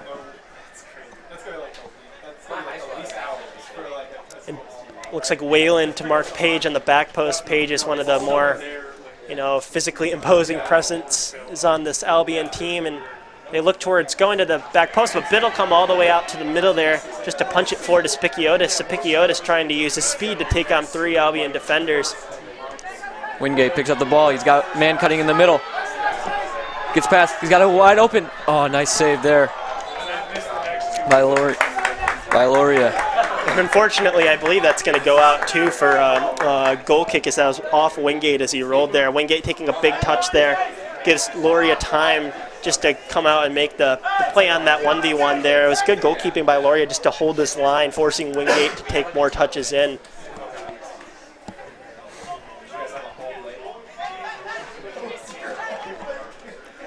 Wingate picks up the ball on the right-hand side, clears it in the middle. Albion relieves the pressure of clearing it to the middle of the field. Hard touch there, taken back by Wheaton. No call there. Albion picks up the ball. More turnovers. Turnovers in the middle of the field. Back to Wheaton. Reset to Biddlecombe. Taking their time. No rush. Up 2-0.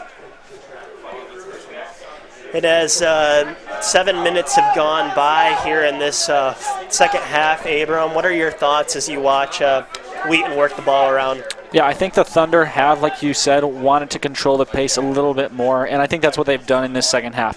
We saw the end of that first half get pretty physical, get pretty fast-paced here as the Thunder just kind of go back and forth with Biddlecombe, but I think they came in and set the tempo of this second half. They've done that pretty well so far. We haven't seen things get out of hand like they kind of were in that second half, and the Thunder are setting the pace of play, setting the physicality, and as we see Groza go down hard. Now Sapikiotis working with the ball in that corner. Looks like that'll roll off of Sapikiotis, and it'll be a throw in here for Albion. And that's the kind of physicality that I like to see because none of that was dirty there. It was just two teams fighting hard for that ball there, and you see another bit of physical play there as Moyes wins the ball, and that ball is all the way out to Garoza. Garoza with some space, but just plays that ball behind Moyes, and Moyes has got to work to either make a play on this or get back. Eder jostling for the ball here with Clapper, and he'll send it all the way back to Biddlecombe, who is out much further than we normally see him, but comes out to clear this ball all the way up. Page gets a head on it after Akimian whiffed there. Ball played in towards the center of the field. We see Peak getting in touch over there, and now Scott working up that far side.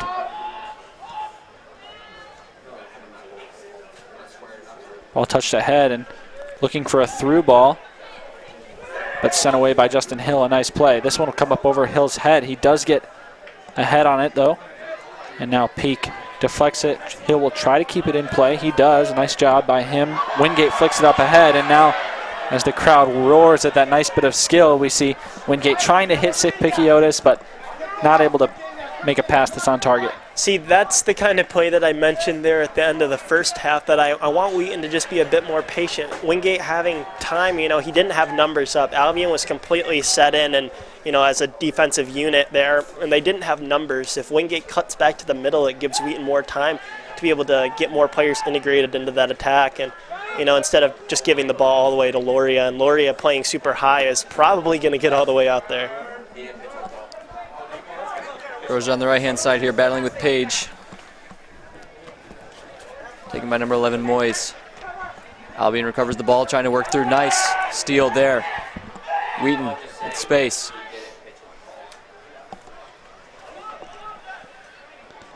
Ferraro shot in. That's a fantastic play there. We'll see here on the replay, but a good little give-go resulting in just an easy play. Ferraro there flicking on. Wayland's so good with just picking out players and then slotting the ball there. I saw a similar goal to that one, too, in this past season that Wayland scored, too, off of a give-go.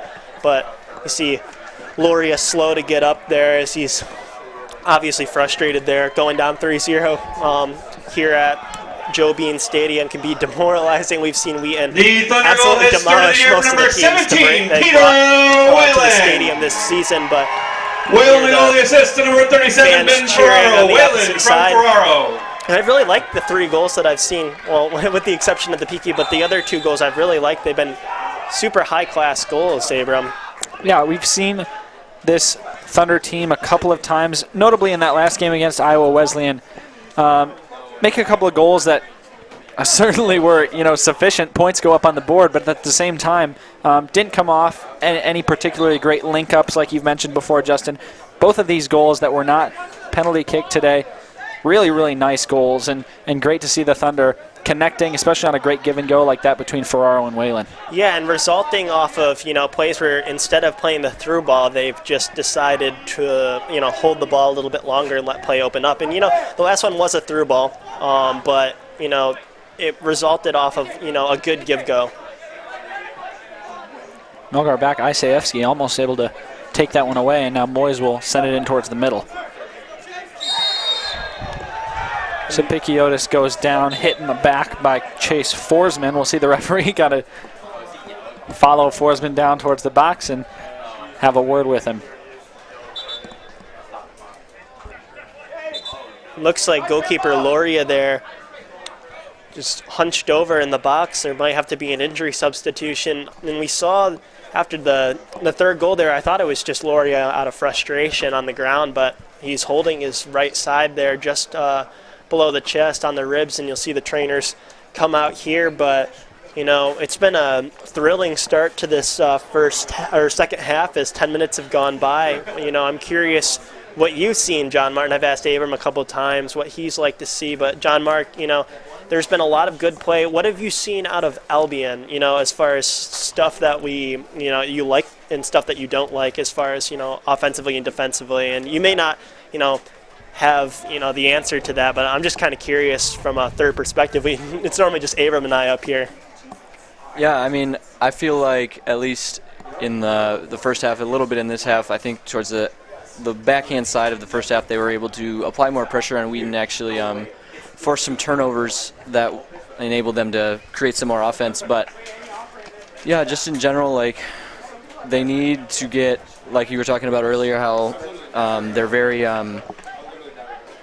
separate from each other in the offensive zone. So we've seen multiple times where number 6, Alex Sayeg, has been kind of all alone trying to kind of do things on his own. So just maybe looking for more team cohesion in the offensive zone, looking for them to be able to make more plays as opposed to just being purely individual moments of skill and things like that. Yeah, I completely understand what you're saying there. And Wheaton's conversely done a good job, as kind of a polar opposite, I guess, offensively to what we've seen from Albion. There was Albion unable to link up, and Wheaton showing some great link-up play there. But, you can be the best player in the world. You could be Lionel Messi, for example, but you could be the top goal scorer, Sayeg, and still not be able to do everything on your own. He needs help from his players, especially when he's isolated. You're playing him as kind of a holding forward, and you can't expect him to be, a solid Wheaton backline with 4 players all the way back. And, as the trainers continue to look over here and, the freshman goalkeeper lines up on the sideline, I think Wheaton's really going to be looking to take their shots. So I think Albion, just to take some pressure off of number 0, Justin Huttenlocker, the freshman goalkeeper, who looks like will probably come in here. They've really got to link up there in the top, and just stop putting the pressure on the defense, or else I think we'll see the score run up fast here like we heard North Park did, scoring those 6 goals in the second half.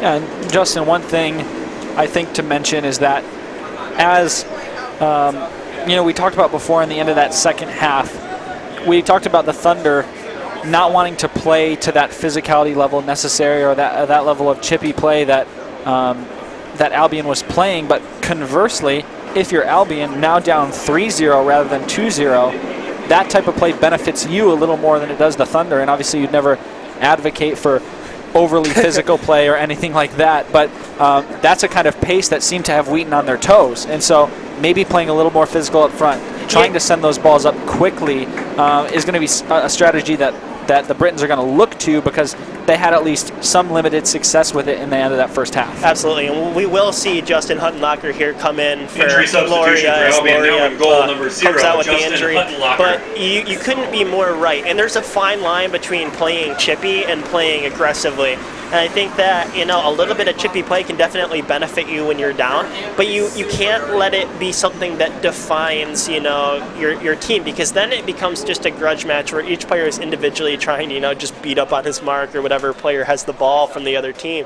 In this case, the Wheaton defense. So, just getting under the skin of Wheaton is going to be something that I think Albion's going to try to do. But, if they can't keep their own emotions in check, then it could work to benefit Wheaton in this case. So it's kind of a paradox in some sense, Abram. Play set to resume. Huttenlocker back in goal. Eder to take a free kick for the Thunder. Just goes back short to Melgar. Melgar works up towards that pretty compact Albion line. Crossed in, and now Will Woodfin gets a little bit of a shoulder on that one as he looked to work it into the goal. Couldn't get it past Huttenlocker. Yeah, and that would have been quite the flashy goal there by Woodfin. I think he probably would have been better off just taking that down with his chest and slotting that along the ground easily. But the ball will roll out for a goal kick, and we'll see Huttenlocker get his first touches here of the ball. Sends a kick right to Moyes. Moyes now wants to fire off a shot, and it's well over the crossbar, but Huttenlocker escapes there. If Moyes keeps that one underneath him a little more, that's a dangerous shot from A.J. Moyes. Actually, we'll see. Yeah, is that Sapicki? It looks like actually Sapicki-Otis there in the middle, Abram. But, regardless there, I haven't checked the stats to see if Huttenlocker's got any minutes, but it can be quite a daunting task to have to come in, when you're already down by 3 goals as a freshman goalkeeper. I personally, that was my first start for Wheaton as a goalkeeper, was actually in a similar situation to that. I'll actually bring it down to the field right now, as looks like A.J. Moyes is down with a possible injury here. We'll see if the trainers come out onto the field here as the referee goes over to Moyes. But like I said, I made my fair share of mistakes too as a goalkeeper. I remember playing balls right to the other team and actually conceding a penalty kick against Carthage away. It was just, there's a lot, going through your head in that moment. getting your first couple touches on the ball can be the difference between, whether you're going to play a solid match as a goalkeeper Injury substitution or whether for Wheaton is number 4, it's just Austin going to be a disaster. But I think a couple good passes or a couple, even one big save, can really, define how the rest of the game goes, especially if this is his first start, which, like I said, I don't know if it is or not. Yeah, so I'm looking at the stat sheet here, and we can see that Huttenlocher's seen action in one other game this year, putting in a total of 7.5 minutes in a game, allowing 1 goal. So he's had a little experience before, but certainly nothing substantial, as it looks like, he may play the next 32 minutes in this one. Yeah, and I was just looking at that stat sheet too. He conceded the 1 goal, but didn't make any saves in that 7 minutes. So to go in for 7 minutes and concede a goal and not get any saves, that can be something that's dwelling on his mind right here. The goalkeeper position is a very psychological one, and whether you're in the right frame of mind or a bad one can make the difference between even making simple saves. We've seen it all the way up to the professional level with goalkeepers like Karius for Liverpool a couple seasons ago, making some key mistakes that even a goalkeeper like Huttenlocher could make in the run of play. So it's there's a lot of positions like that in sports. I mean, you can probably name a few yourself, Abram, but we'll see if Huttenlocher can settle back into his position here. As it looks like, I believe Loria probably won't come back in this game. He's put on his warm-up top here on the sideline. So Huttenlocher will get a solid 33 minutes of play here.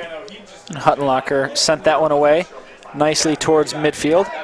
Now Groza works inside towards the middle, sends it over to Ferraro. Ferraro goes over to Wingate in that far corner. Wingate will try to track it down and makes a nice play on the ball right before it gets off the sideline. Uses some nice skill to get past his defender inside the box. Crosses that in, probably intended for Whalen, but that goes off the end line. Thunder, corner kick.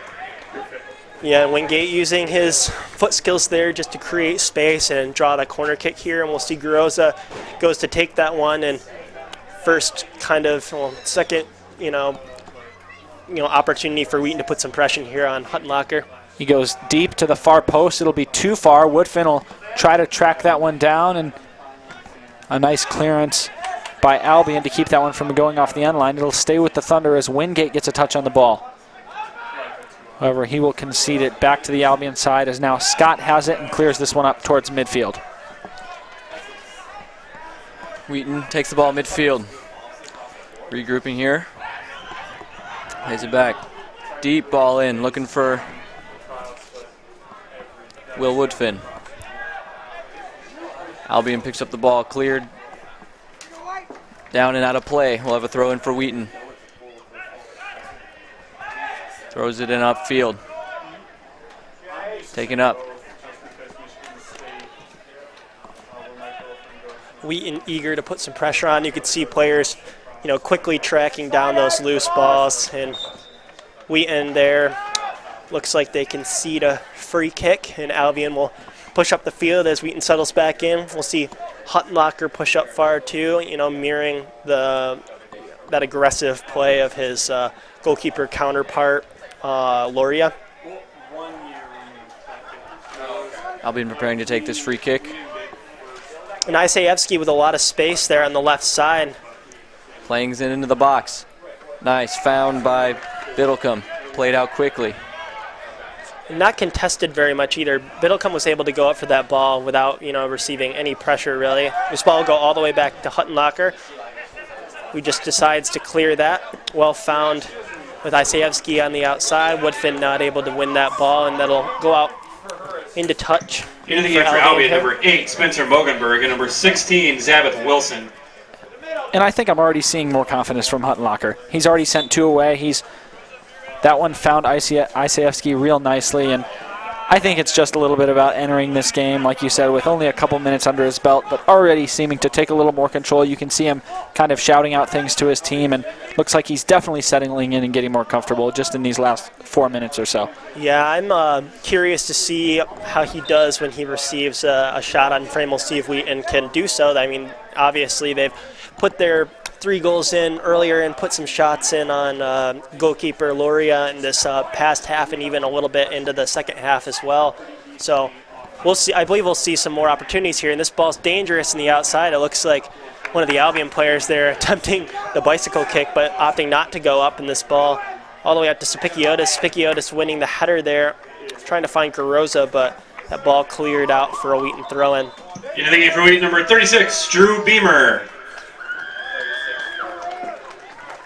Now Beamer taking out Melgar here in the middle to give him some rest here with about 28 minutes here remaining in the second half.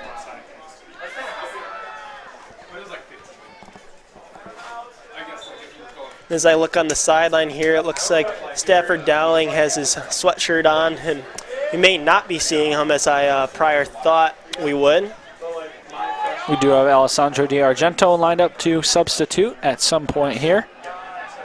Looks like he's going to return as Sapikiotis, working hard on that other side to try to win the ball back against Wilson. Into the game for Wheaton, number 18, Alessandro Di Argento.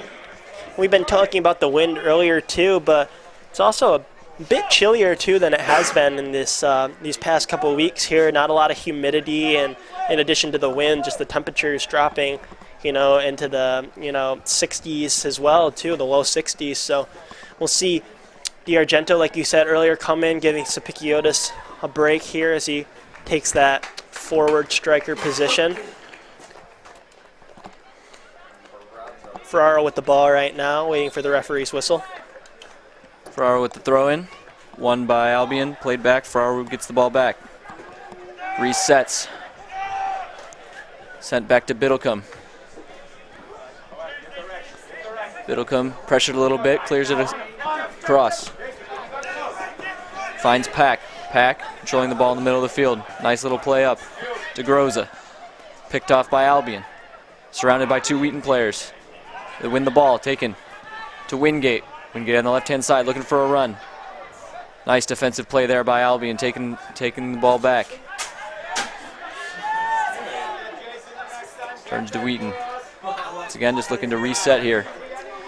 And Wheaton does a good job too, at least in the defensive third, of just spreading out very far, which works to your advantage well as far as build-up play goes when you're not being pressured very heavily by this Albion front line. You see, there's a few more players than we had seen in the first half from Albion pressing up, but they're still pretty disconnected. It takes a while for the rest of the team to get up, and they like, if I was looking at this field right now and looking just at the Albion players, I would almost think that they're playing offensively right now because they're not very compact, and I think that's what's been giving Wheaton the chances to connect through the middle. Airmailed to midfield. Nice header back. Albion recovers the ball. Plays it back to their defensive zone. And goes on the attack. Taken back by Wheaton on the far side of the field. Nice play to Wingate.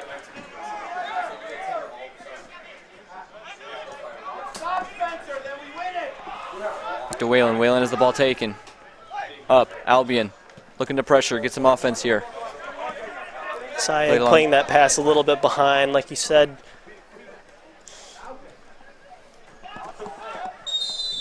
And Sayag flagged for offsides there. And we'll see a whole slew of Wheaton subs on the sideline. It looks like we have Holland, Dunlop, and then looks like West Bavard, as well as the newcomer, number 27, Isaiah Clausen. TimothyFinancial.com to learn more. We haven't said his name that much over the course of the past few games. I believe he made one appearance in one of the opening games. I'm not 100% sure, but it's nice to see Jake DeClue putting some newcomers in. We see Garoza here actually on the ball, trying to create something out of nothing. Woodfin with the ball on the top of the box, goes for a shot, deflected though.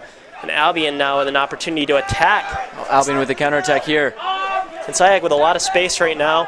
Takes a touch to the outside, looking to cross towards the middle. Biddlecombe towards the back post. Justin Hill getting a good header to just flick that ball on. There was a couple Albion players on that back post. Christian Holland, number 19. And here you see Sayag moving towards that end line with tons of space.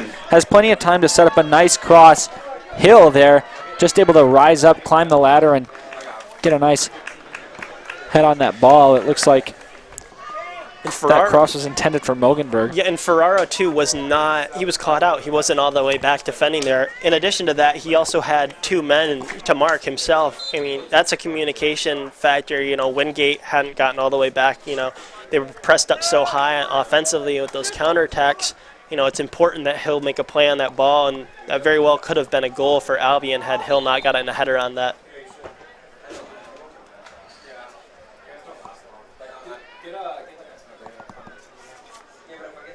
Holland there, I believe, whistled for a foul. Maybe a little bit of the hands there. Didn't exactly see there in the run of play. Albion takes the free kick in.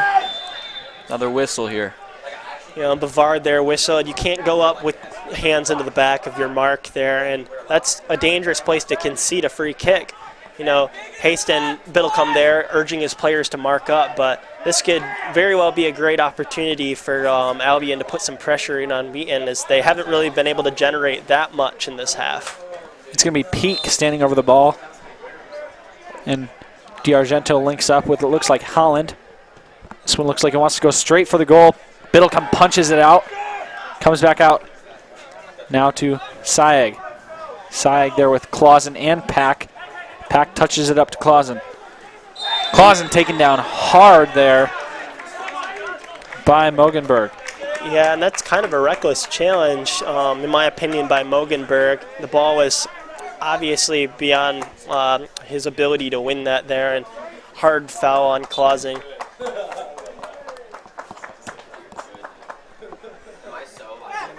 Beamer sends that one up to D'Argento. D'Argento working around the center circle, taps it over to Dunlop, and Dunlop will go out to Bavard on that far side. Bavard now turns to Clausen. Bavard working, has Clausen in front of him, wants to send a through ball up ahead, but it won't quite get there, and Scott just lets that one roll out of play for a goal kick. Albion, number 15, John Husley. For Wheat, number 7, Shane Copeland. Shane Copeland subbing in, taking Whalen out, who had pushed up all the way into the middle. But it looks like Copeland will take Whalen's spot in the attacking midfield position. Copeland, a name we liked to call a lot last season, Abram, as he was tied for one of the leading goal scorers on the team, scoring some pretty spectacular goals, especially in the opening tournament. But we haven't heard much from him this current season, so we'll see if he can make his mark on this game here. So we see a hard tackle there on the outside by Groza. Holland plays back to Hill, and Hill, one of the few remaining starters in this game after we've seen a lot of substitutions. Played up ahead by Holland. On that far side, D'Argento plays into the middle to Clausen. Clausen sees Pack way out on that far side. Pack's going to try to track this one down. He keeps it in play. Slides and passes this one inside the box, but able to be cleared out. Now Dunlop will play back to Hill for just a second. And one thing that I like you mentioned earlier, there's not very many starters remaining in this game. But you wouldn't be able to tell if you're just tuning in with us because, you know, Wheaton does a great job, you know, with its substitutes of not. I think there's obviously when you get minutes, if you don't get them a lot, you know, a sense of urgency where you want to push forward, you want to drive, you want to, you know, leave your mark in the game by getting the assist or scoring the goal. But Wheaton looking really patient despite most of the team being substitutes in this ball all the way up to Clausen here for a good opportunity from Wheaton. Clausen works it deeper into the corner, goes down, uses his hand to stay up, but then passes that one away. A turnover to Sayeg. Hill pushes it up ahead. Flicked up by Copeland, and then D'Argento wanted to send that one into the box. Clausen runs and taken down right around the sideline. Looks like the ball will stay with the Thunder. Yeah, you wonder if Wheaton can maybe exploit this side more now that Page is out of the game. Foul there, looks like. Yeah, and I believe Chad Martin gets the caution here, you know, after failing to win that throw in there in the pass play and then just, you know, a pretty obvious foul in the corner of the box. And this is one of those opportunities that's dangerous. I say if you're Wheaton, you try to put a shot on frame here because you have obviously a freshman goalkeeper in without a lot of experience. And Wheaton scoring from a similar position on the opposite side of the field in their first game here at home. I think you take this one, and looks like Wes Bavard will stand over this ball. And as a left-footed player, you can hook this one pretty easily towards that near post top corner, even up towards the back post. But as a goalkeeper, you can't cheat it too hard because it's also a great opportunity to cross it in. Injury substitution for Wheaton into the game, number 30. Good opportunity Baker here for Avenger. Wheaton. I'm excited to see what they try to do here. We'll get another substitution for an injury, actually, as Garoza goes out. I think he just got his foot stepped on maybe, but number 30 for Wheaton, Baker Avenger, will come in. In for Albion, number 11, Ian Sasenko.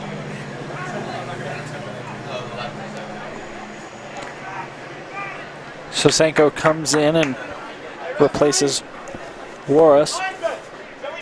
Three-man wall marched back a couple yards. Bavard standing over it here. Huttenlocker in the goal. And yeah, when your hips are square, he's going to fix the wall again. But goalkeeper Huttenlocker, when your hips are square towards the field right there and not towards the ball, it can make a save difficult if you are able to generate or put anything on frame here. We'll see D'Argento over the ball as well. And he does opt to cross, and that header very nearly in the back of the net, and Beamer will want that one again because that was a golden opportunity. Number 18, Instead of putting that on Stefan. frame, D'Argento puts that towards the back post. Maciejewski. Beamer wide open. If he would have just put that one on frame, that's destined for the back of the net. Huttenlocker will have a goal kick now with 18 minutes and 30 seconds to go. 3-0, the Thunder lead the Britons here in this second half. Waiting for something as the referee confers with one of his partners here on this near side. And Huttenlocker will take a quick second here as we look out onto the field. We do have a couple changes now that we just saw a couple Wheaton players substitute in. Up front, we've got Holland along with Clausen, and then on that far side, Baker Avenger. We've also got D'Argento in there along with Copeland, Dunlop, Pack, Bavard, Hill, Beamer, and then Biddlecombe in his normal position back there in goal. And off screen, you couldn't see this. The Albion coach cautioned by the referee there with the yellow card for, what seemed to be, talking to the assistant referee on the sideline. I believe that's what they were conferring about there. So tensions run all the way through the team, as it seems. Even the coaches are getting involved at this point.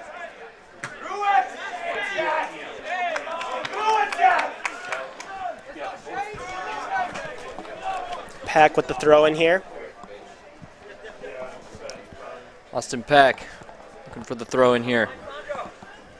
Plays it through into the right-hand corner. Hard touch, gives it back to Albion. Albion's surrounded by three, but gets it back upfield. Plays it through, picked off. Got a foul here against Wheaton. Clausen there just knocking over Isayevsky after the play.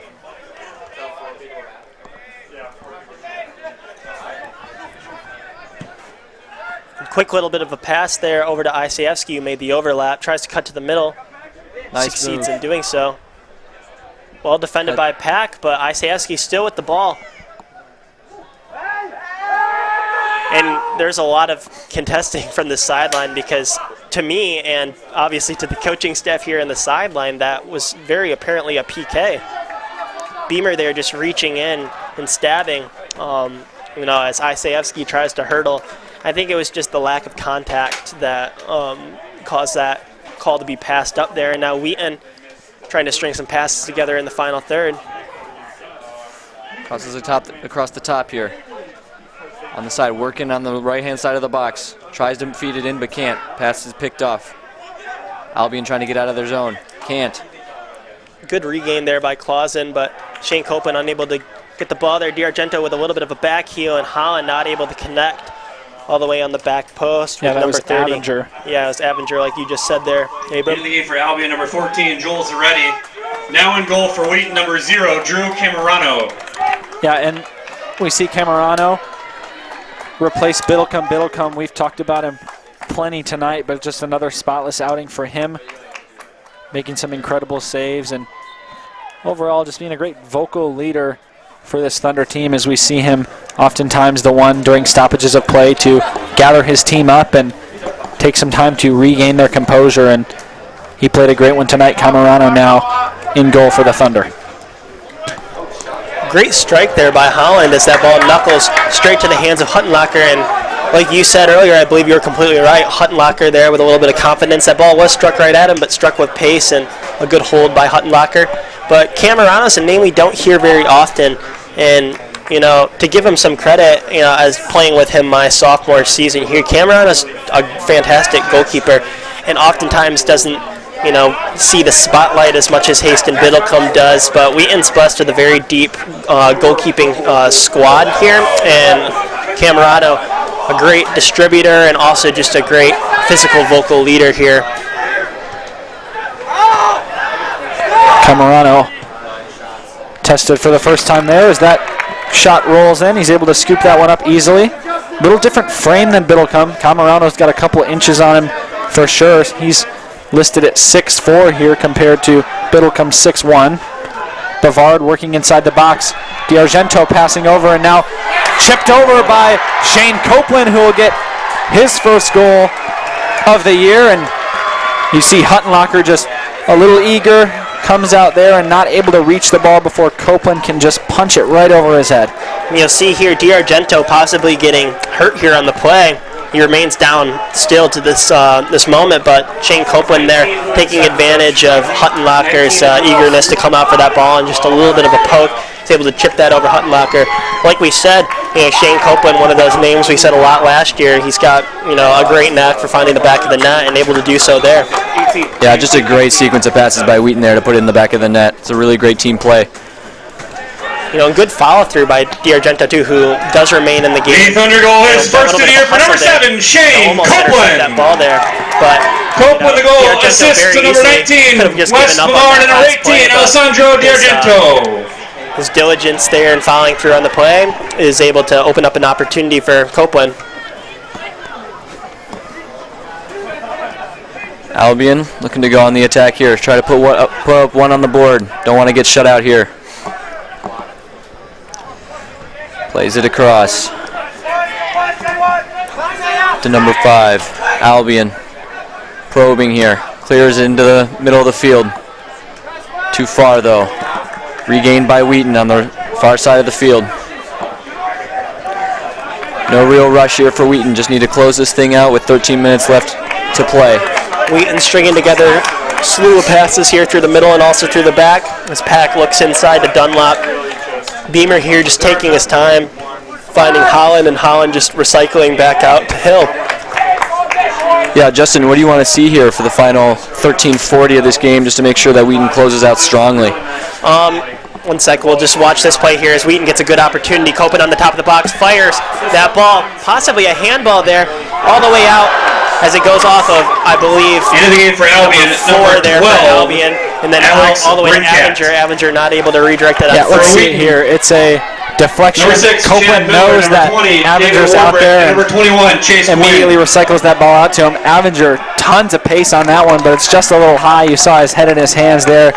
I'm sure he'd love to have that one back, but certainly a nice strike from him, just a little over the crossbar. Yeah, I thought Shane's initial shot on frame hit the arm of Akemian there in the middle, and I saw on the outside there, Avenger trying to contest for a penalty kick as well. I don't think you'll get that when you're already up 4-0 off of something that's, you know, arguably not a PK. But like you were saying earlier, John Mark, I just want to see Wheaton continue to play the way that they've been doing in this half, because, you know, they've been dominating so far. They just have to finish the game out. You noted that earlier. And it continues, you know, you continue that by just stringing passes together. It tires the team out.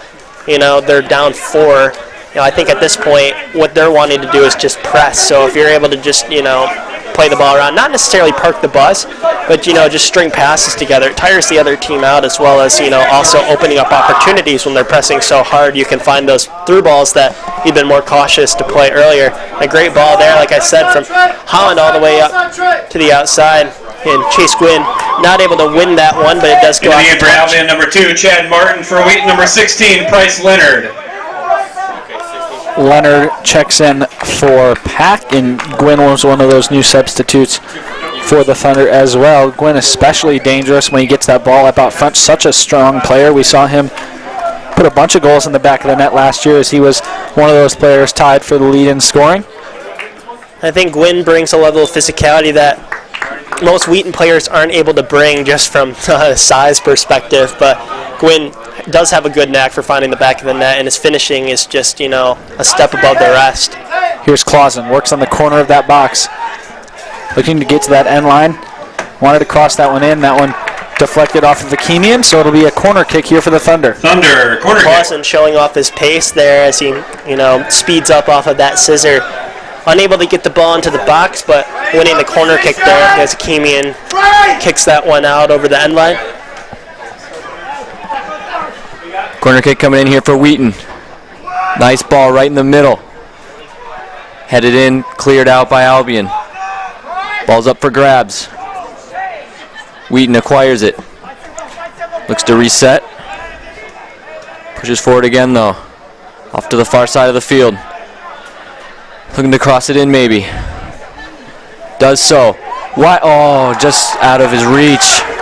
Caught by the freshman goaltender. And Huttenlocker there, just able to use his height to beat out Shane Copeland there. Good regain by Bavara, but unable to completely handle that ball there as it goes out for an Albion throw in here. Wheaton will have some time to be able to get back in and get their shape back. Coming down on the 10-minute mark left in this game. The Thunder now lead 4-0 after that goal by Shane Copeland, and we see here this ball cleared up ahead. Touched once by Sasenko, and now we hear a whistle. Looks like this might be a free kick in a very favorable position for the Britons. This is one of those ones that if you're Albion with 9 minutes left in this game, you really got to put something in on frame, and if you're not going for that direct shot there, then at least get towards something that leads to the shot there. There's a whole slew of opportunities you can do here, whether that be trying to pass it around the wall towards the back post, which looks like they could be doing that. They have a man lined up on the outside of the wall, and looks like they'd been communicating there with number 12 on the near side of the box. So they could be looking for a quick pass, or they could be looking towards that, that far right post, but Camerano, definitely a physical imposing presence here to try to score on. This one just sent well high over Ben Coryell. the bar. It's Peak that ends up taking the shot after the first dummy, and he just chips that one all the way into the football field as that soars over the fence. When you're leaning that far back, when you're taking a free kick, it's difficult to generate the top spin he was looking for, hooking it around the outside of the wall, but also get the dip that you need. You got to keep your chest over that ball a little more, and if you were watching that replay, you saw he leans back just a little bit and essentially just gets his whole foot under the ball.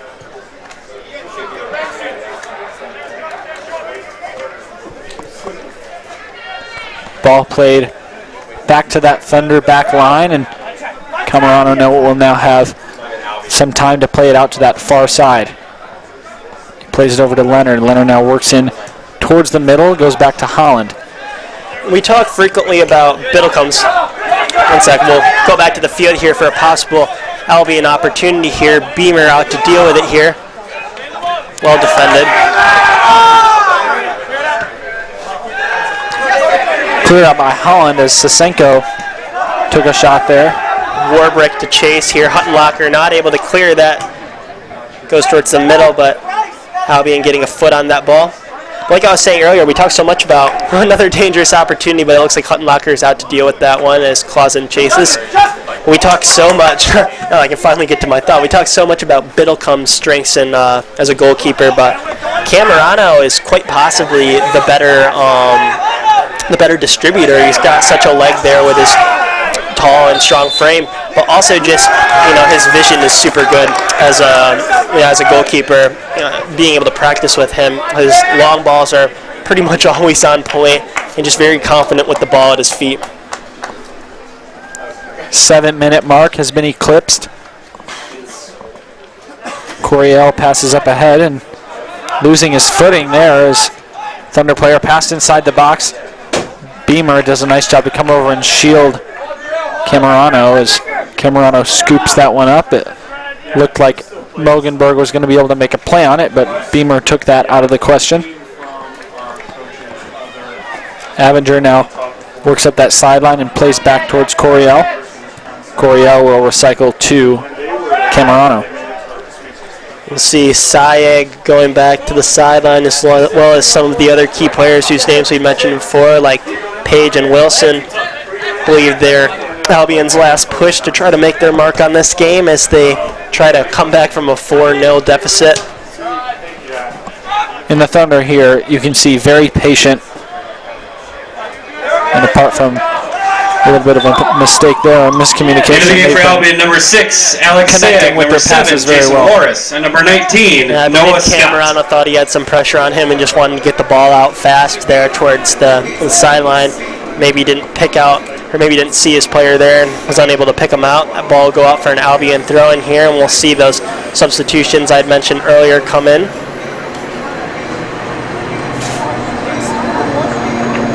It will be Scott, the one to throw it in over on that far sideline.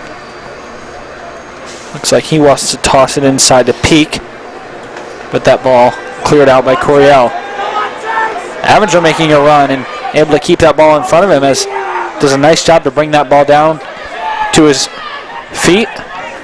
Copeland looking for a pass. He's got plenty of time as Peak sagging off just a little bit. Avenger now going back to Coryell. Coryell in the middle to Holland, and it'll be right back to him.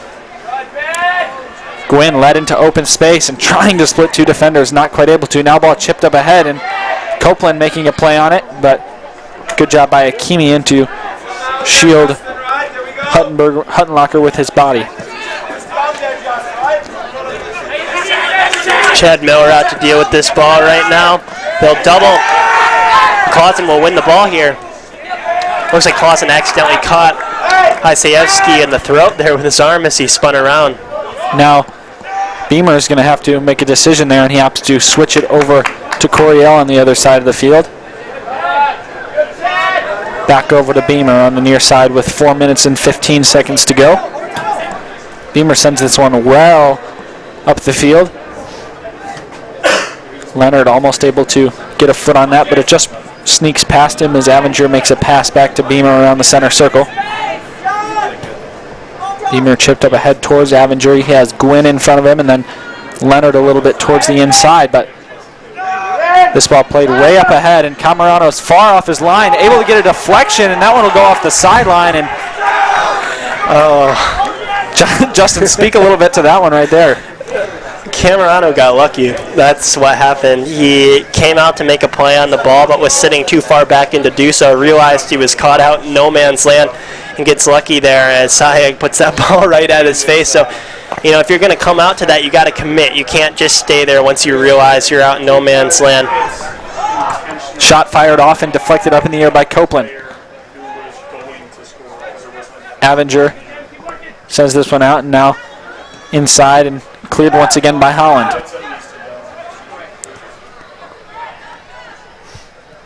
Avenger winning the ball. And you see they're playing advantage right now. That was a definite foul there as he was impeding his progress on the outside. Clausen doing a good job of bringing that up. Warbrick out to Miller. Chips that ball a little bit high. Slows progress, but Miller with some time on the outside. Good little bit of a move to beat Isayevsky. Tries to cross that to the middle. Ball bouncing around in the box, but I think that's going to be a handball there.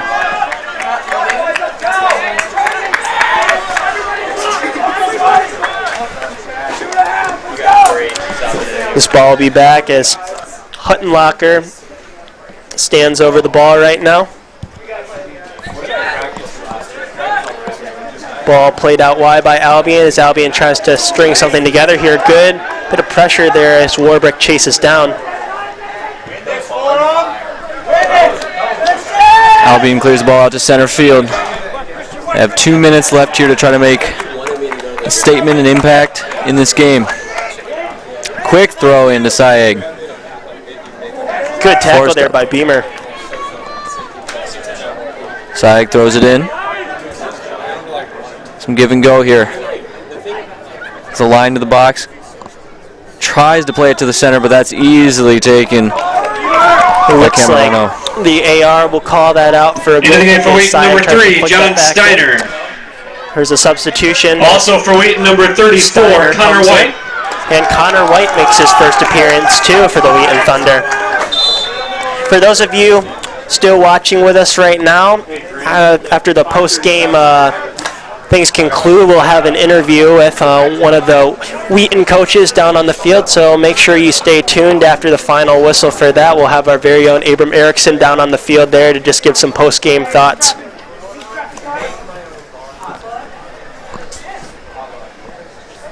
That'll be in with the throw here right now. Down the sideline. Sneaks through here as a whole slew of Wheaton players track down on defense.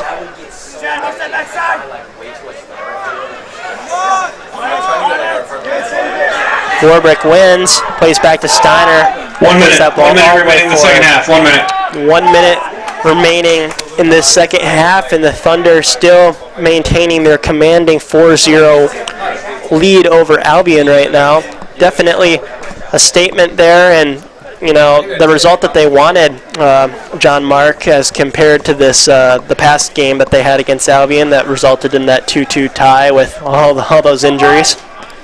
Yeah, and definitely a better game, I think, start to finish than the previous game against Illinois Wesleyan, for sure. They got off to a better start and were able to maintain a good level of play throughout, I think. This ball forward to Connor White. Connor White chests down. This ball will find its way all the way over to Gwynn, but Gwynn unable to win there and will commit a foul there as he tries to get that ball, but that one bounced around past, I believe, Warbrick and Gwynn as White tried to bring that one down. But White had a lot of space there. That could have been a good opportunity for Wheaton to score here in this last minute, and we'll hear the seconds wind down on this clock as Wheaton's result in this game. It's another commanding victory. John Mark, over these past few games, this will bring, by the way, the win streak here for the Wheaton Thunder up to 13 games here at home. But every single game that Wheaton has had at this field this season has been a pretty commanding one. The 5-0 victory. Let's look here quick at the stats. Yeah, 5-0 victory to start the 2019 season. Then 4-1, 4-1, and now 4-0 tonight. Is that something as a Wheaton Thunder fan that is encouraging to you as they enter these two harder games with Wash U and UChicago here at home in this upcoming week? Yeah, for sure, especially because they're going to be playing these two harder teams at home. So that is definitely, I think, some momentum that they can take into those two games going, hey, we haven't lost at home in a long time. Why start now? Yeah, I couldn't agree with you more here. And we're going to send it down pretty soon to Abram Erickson as some of the players and meet on the field right now. We'll see which coach Wheaton opts to bring to talk to our very own Abram Erickson down on the field right now. But personally, I was very happy with what I saw from Wheaton this game. They did everything that I wanted them to. There were some moments where they let up, like the end of the first half, but in the second half, it was a very commanding lead. But believe right now, as I look down on the field, we're going to send this down to Abram Erickson as he gives some post-game thoughts with the coach. I'm down on the field with assistant coach Marcelo Galvao. And Coach, your team playing last year to a 2-2 tie with Albion, coming out quickly with energy in this one to go up 2-0 in that first half. How did you feel about the energy from your team early in this one? We knew Albion was going to be a good team, and they're a strong team, very physical, and we knew that we needed to do a better job than what we did last year. Guys were excited for it, and everybody was ready to play. Yeah, and also coming out and then adding two more on top of those two early goals, able to get a lot of different players throughout the game tonight, and they certainly contributed as well. How did you feel about the play of your bench? Just like what we've been doing from game one, the depth that we have on the squad is very positive and very good. So we're just excited that we're able to put guys in. All right, congratulations on the win tonight, Coach. Thank you. Thank you very much. All right, so the Thunder will be back in action next Tuesday against the University of Chicago here at Joe Bean Stadium at 7 o'clock. They improved to 4-2 on the year tonight. We also want to make sure that you join us tomorrow night for the women's soccer game here at Joe Bean Stadium against the University of Wisconsin Lacrosse.